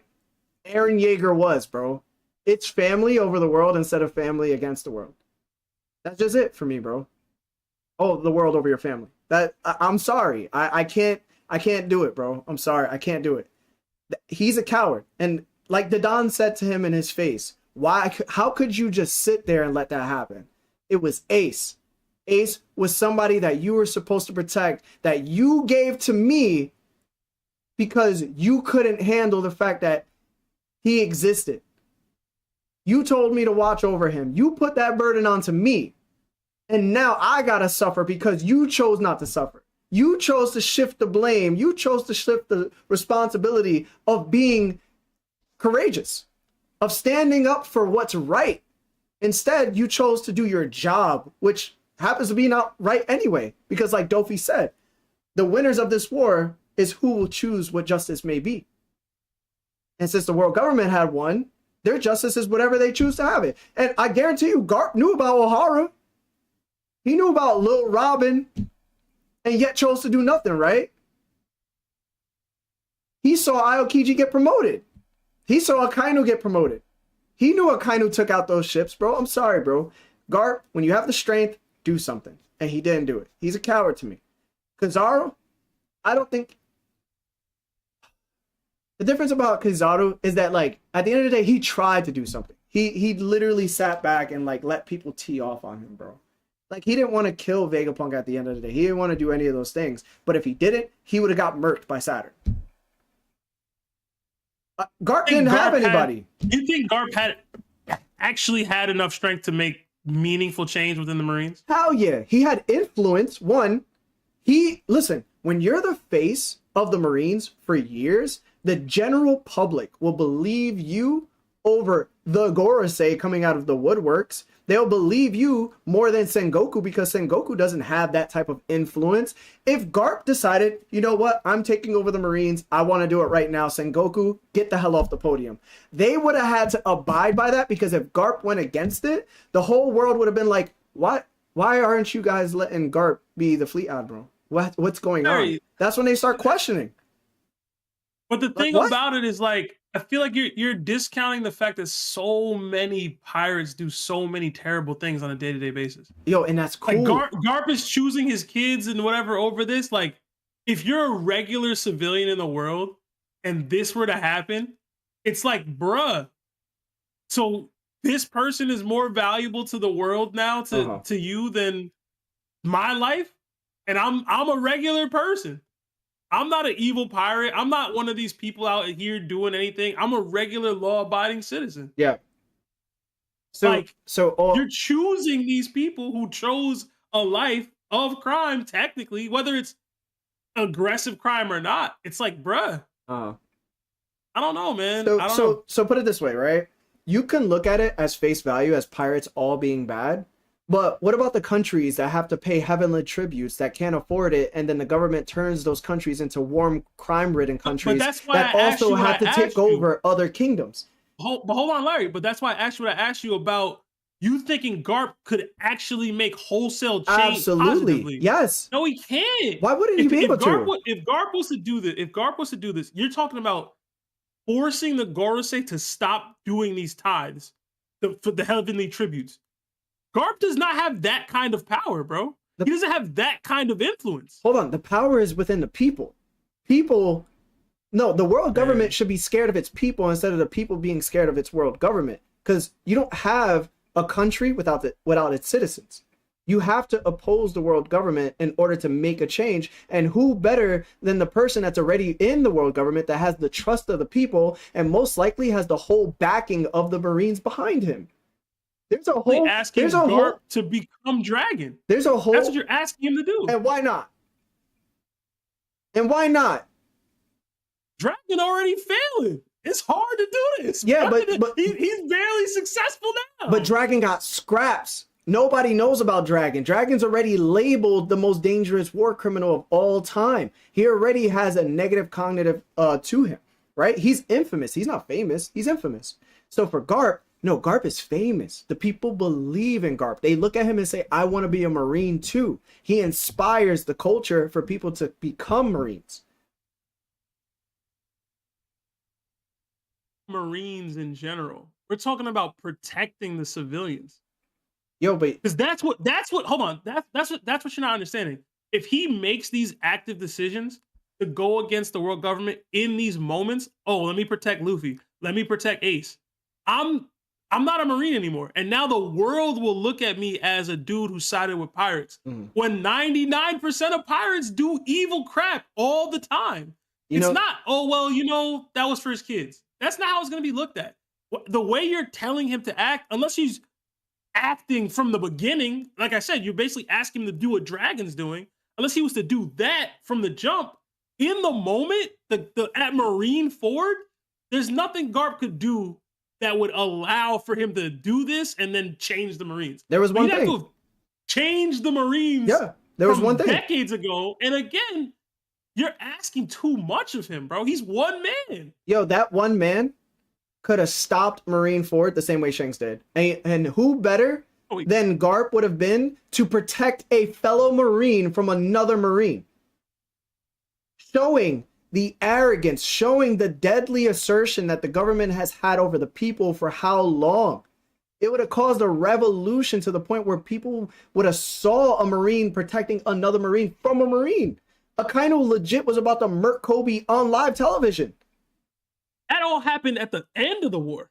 That's cool. Ace was already dead then. But you can still protect people in general. That's what people want. They know pirates are going to be pirates. They know the Marines is really crappy. They know that slavery is happening in the world. Most people don't think the Marines are really crappy. Yo, Sebastian. They might not like the world government. For the most part, they don't view the Marines as a net negative to the world. Yo, Sebastian. Even the revolutionaries don't view the Marines as a net negative to the world. Sebastian. You know what I'm saying? You were the same person that was telling me that, yo, on islands, they're having hunting grounds by celestial dragons. That's the world government. Yo, the Marines aren't signed off to that. They work for them, yeah, but there's a separation. There is a separation. There's a separation, but it's part of the same flag, bro. When you think of Cross Guild, you also think of the Buggy Pirates because Buggy is a Yonko. So if I am to oppose my co-parent company, I'm going to show you that I'm still a part of them, but I'm going to change it overall. And people want change throughout the world. People are getting tired being taken advantage of. You don't think it sits in the back of people's minds that millions of children born and with 1 year were murked? That literally women were taken from their houses and probably never seen again from their husbands. And not to mention, remember, Sebastian, we also had Shichibukai that went over to kingdoms and reigned and caused mayhem like Crocodile and Doflamingo, and that was birthed from the reveries. That was birthed from the world government. The world government allowed them to do those criminal activities and made us suffer. And you telling me a person within the Marines by the name of Garp, who's the most influential pirate, the Garp, the hero, the person that took on Roger, the pirate king, the person that fought with Sengoku, is not going to sit there and go, you know what? That's a person I believe in that I think will make great change. And not only that, Garp has all these other people like sword members who believe in him that are willing to separate themselves from the world government itself in order to pursue something they know that the world government is not capable of doing. All right, so I'm going to speak to a lot of things here real quick. One, for Garp to get that cachet, he had to be a Marine for a long time. You basically already said you would have been like, nah, I can't be a Marine because I would have to disassociate myself from this organization. He also got this cachet and this title from chasing after pirates because, again, the world views the pirates so negatively. The world doesn't view the world government as negatively as they should. They view the pirates as such because, for the most part, the pirates are in your face doing the oppressing. They do what the world government does to the people every day. It's just, it's hidden with the world government. The pirates are in your face. And three, so how is he making the change then? If I'm leaving the organization in the first place because I can't be a part of this. You don't have to leave it. No, but Larry, you just said, or you have said repeatedly in your debate here that you couldn't be a part of this organization, right? And that Garp, if he wanted to make change, he would have to either leave or try to change it from within. But you're also saying he's a coward for even staying in. So that's why I'm asking. He'd have to do what Dragon's doing, and you already don't respect that enough. You get what I'm saying? Like, there's no winning here. There's no winning for Garp. And even more specifically, you're saying once your family is involved, you have to prioritize even that over the cause, which we've also agreedly bashed Dragon for that he wasn't willing to do with Ginny and others. So it's like you're asking for impossibilities now. You can't rise the ranks because you can't be a part of the association. You can't not spin and crash out like Luffy does and risk the cause. And you at some point you still have to build the cachet up to change the Marines from the inside. None of that is you can't do all of that. You got to choose.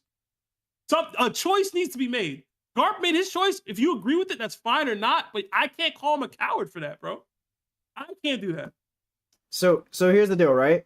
When two people had to fight for the position of Fleet Admiral, they fought. One person left the Marines in total, right? Aokiji, much lesser factor than what Garp is, right? But if Garp was to defend Ace and say to the world on camera that nobody should be sinned because of their father's sins, and if Akaino's already out here murking people, right? Let's say he does save Ace from Akainu, right? And then Akainu goes, yo, you know what? F that. I'm going to go kill Kobe.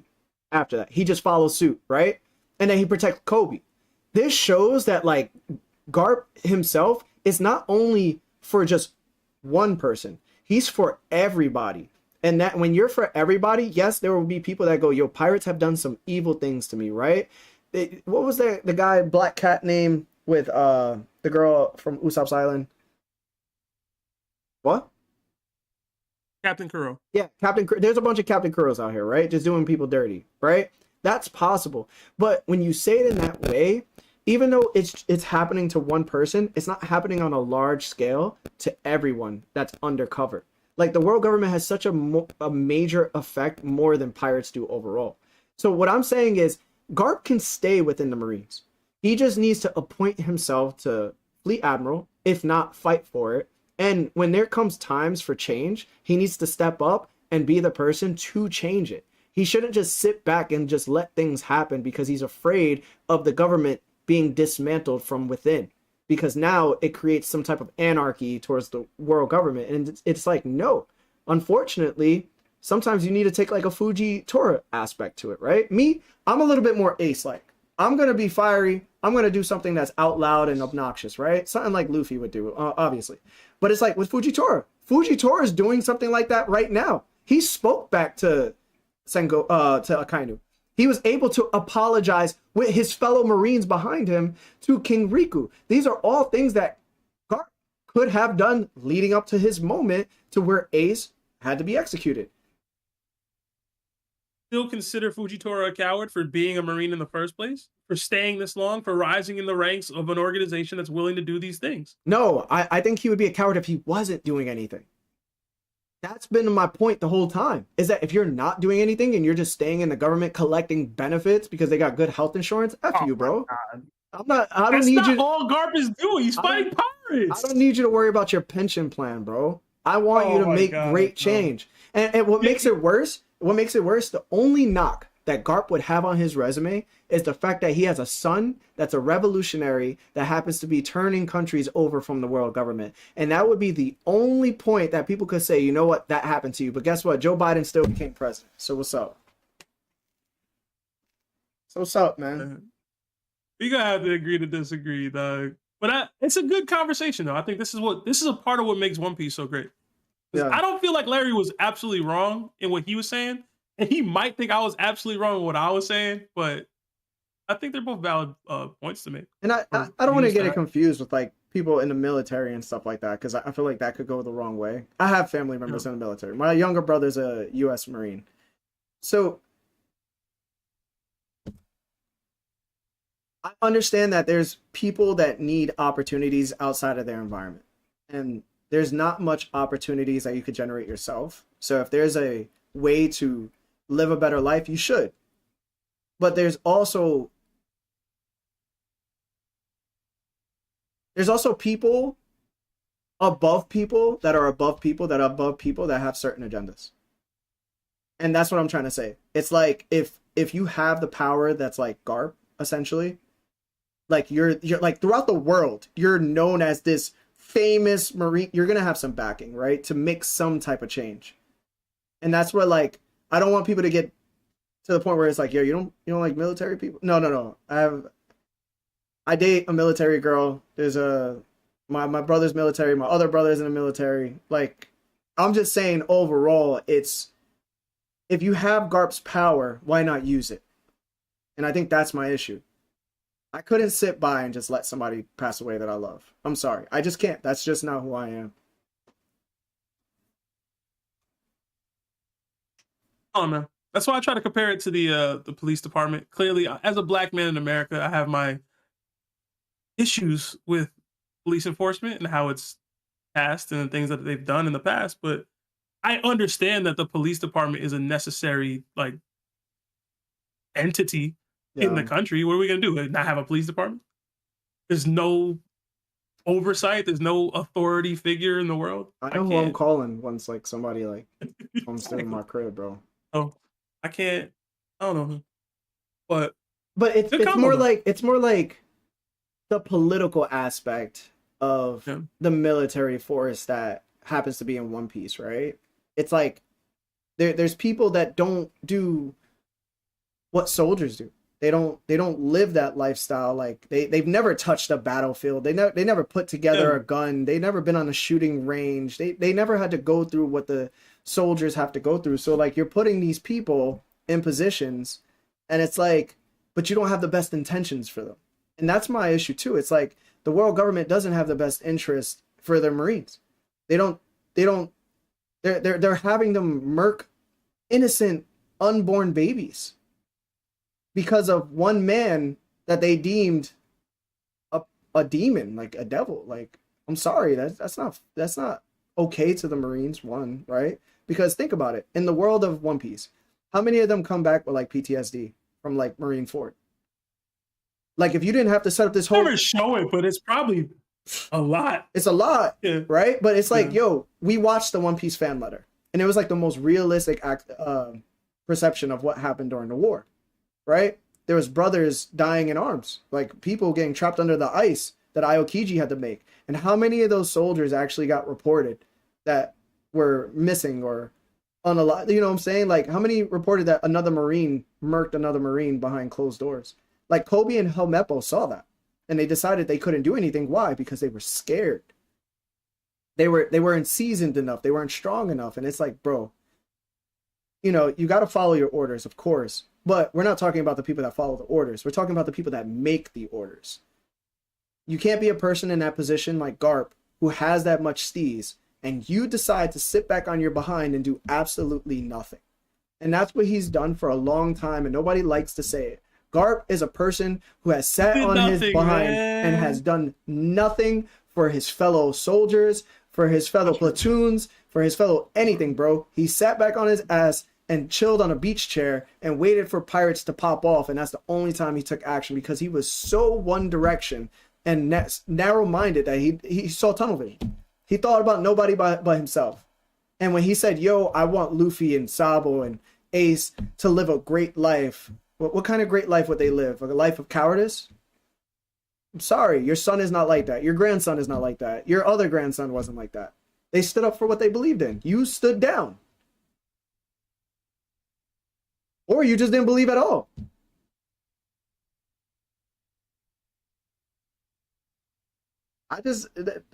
Yo, and it's so crazy because I loved Garp, bro. I loved him so much before, like, just before all the nonsense happened, bro.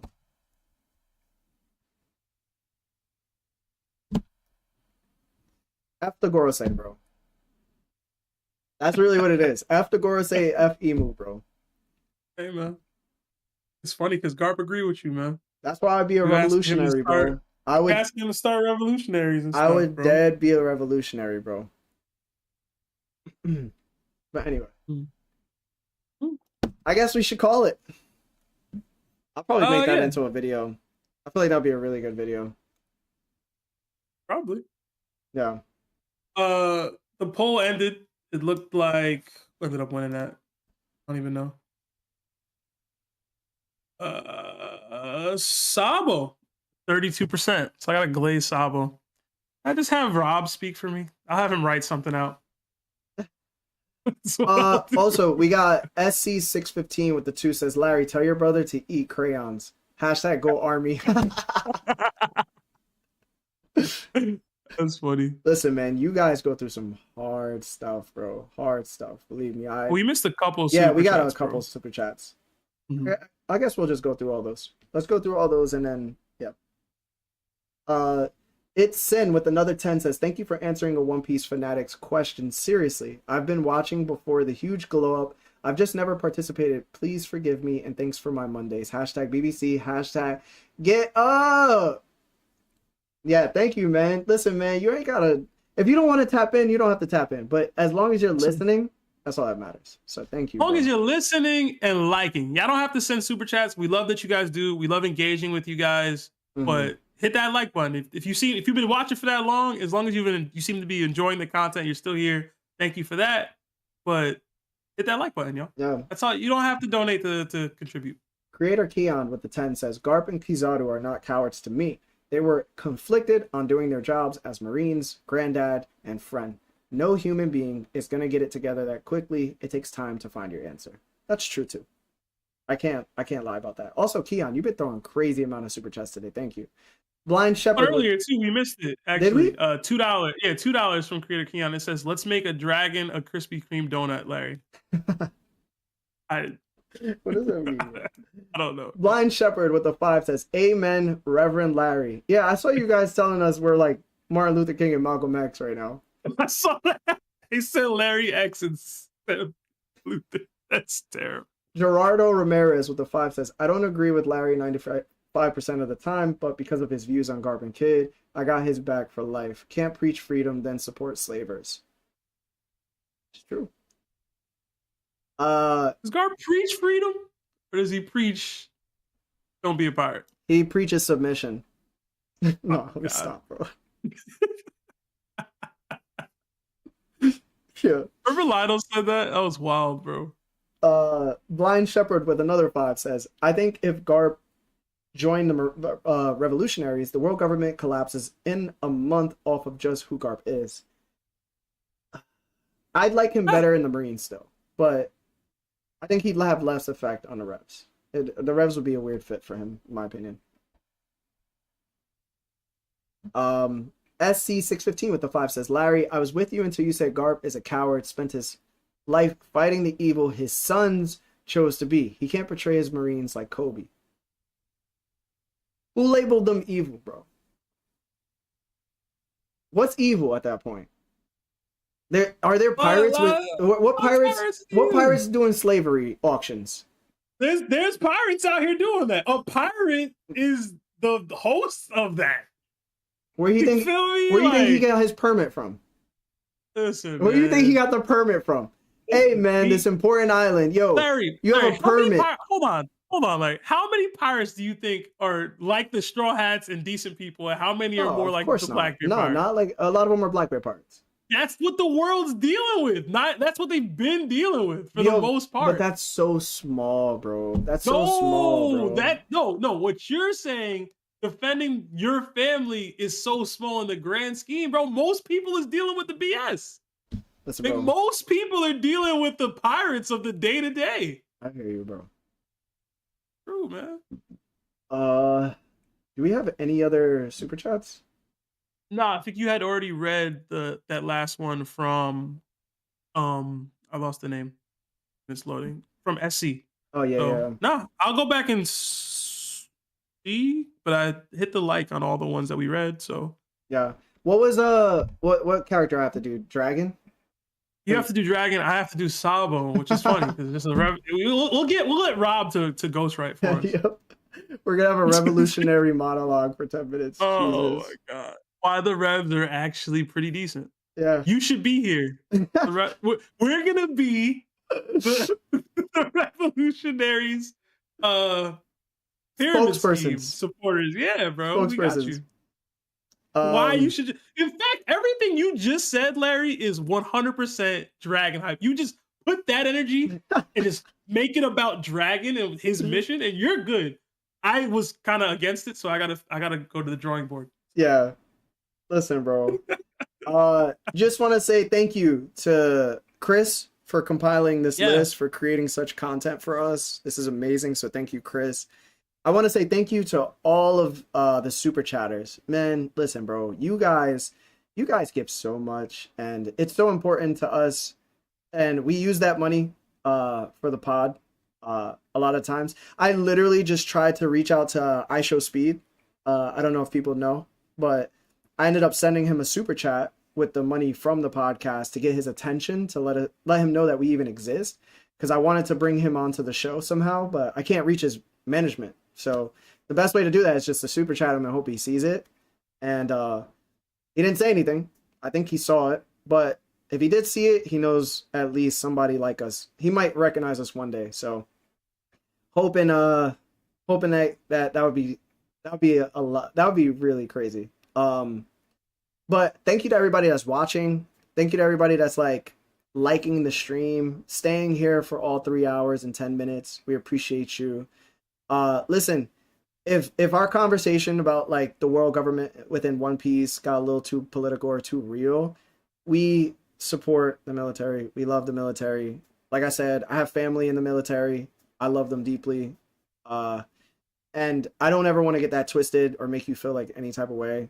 It's just, we're just talking about ideologies, right? We're not talking about the soldiers. We're not talking about the people like captains or the lieutenants. We're talking about like the people within the highest of the hierarchy that never step on the field, that makes the decisions to what you're supposed to do. And we're never saying you're cowards. That don't even get that twisted, bro.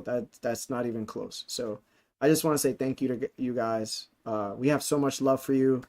Thank you for hitting the goal. Me and Sebastian will come up Monday. Sebastian, you're off this Monday, right? Get back to you. It'll be closer to the day of, more similar to what Lionel does to you, but that's my bad. Okay. I might have a conflict. I might not. So we'll see. All right. So if Sebastian basically is not able to attend next pod, we'll do our monologues for Sabo and Dragon together.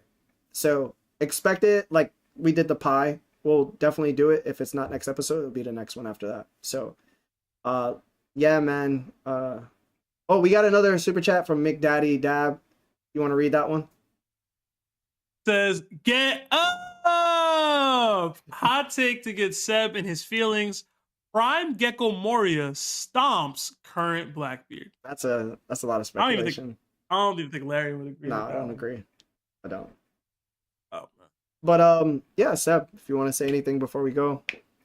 No, this is a lot of fun. I know you already shouted out Chris, but seriously, bro, it's a lot of legwork. I know me and Larry would have never taken the time to scope this, create this, even engage with that many people's trash takes, honestly. Yeah, bro. So thank you, bro. Big W's to Chris, man.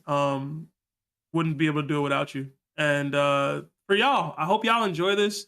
If you made it on the list, I hope you know it's all fun and games, bro. We don't, we all have, me and Larry are on the list, to my knowledge, and we were on the list last year. So it's all fun. We enjoy it. I know Lawrence made a surprise appearance. Yeah, that's today, crazy. So we got to tell him. Wild. He gonna be mad. Yeah, he gonna be like, it's not even a bad take. But it's a lot of fun, man. It really is. I'm excited to see what the next ones are. How far into the list did we get, Larry? 71. So we got 70 left. Okay. Okay. Yeah. Cool. All right. Yeah. We'll probably break it into threes or something. I don't know. Yeah. Yeah. This was part one. Again, join our Discord if you haven't already. If you want to be a part of this, if you have hot takes, let it be known, man. Let it be known. So guys, listen. In order to get in touch with any creator that's really hard to get in touch with, you just gotta go to their channel in the live chat, if they're live, and just spam our name. Like, push the app button, type in that One Piece Talk, and then our account shows up, and then you could just tag us, and just do that nonstop within their live chat, and then hopefully they'll see it and be like, "Yo, who's this?" Because I see people asking about like a speed collab. That would be pretty dope. Yeah, if you do that pretty much in anybody's chat, they'll most likely reach out to us, because we're easy to reach out to. It's just most people are not easy to reach out to, especially if they're like, they don't keep anything within their profiles that says like, this is how you reach me. Like in our profile, we have like an email, we have our Discord, we have everything. Other people just don't. So that's not what I would say.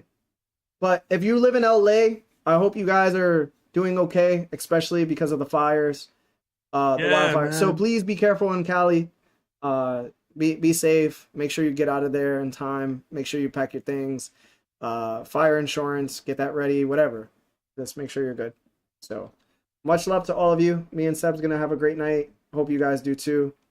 Much love, Nakama. Oh, we have Night Lion with the 2 says, I show speed about to block me. Thank you, man. Thank you. Hope you get blocked. Have a good night, Nakama. Take care.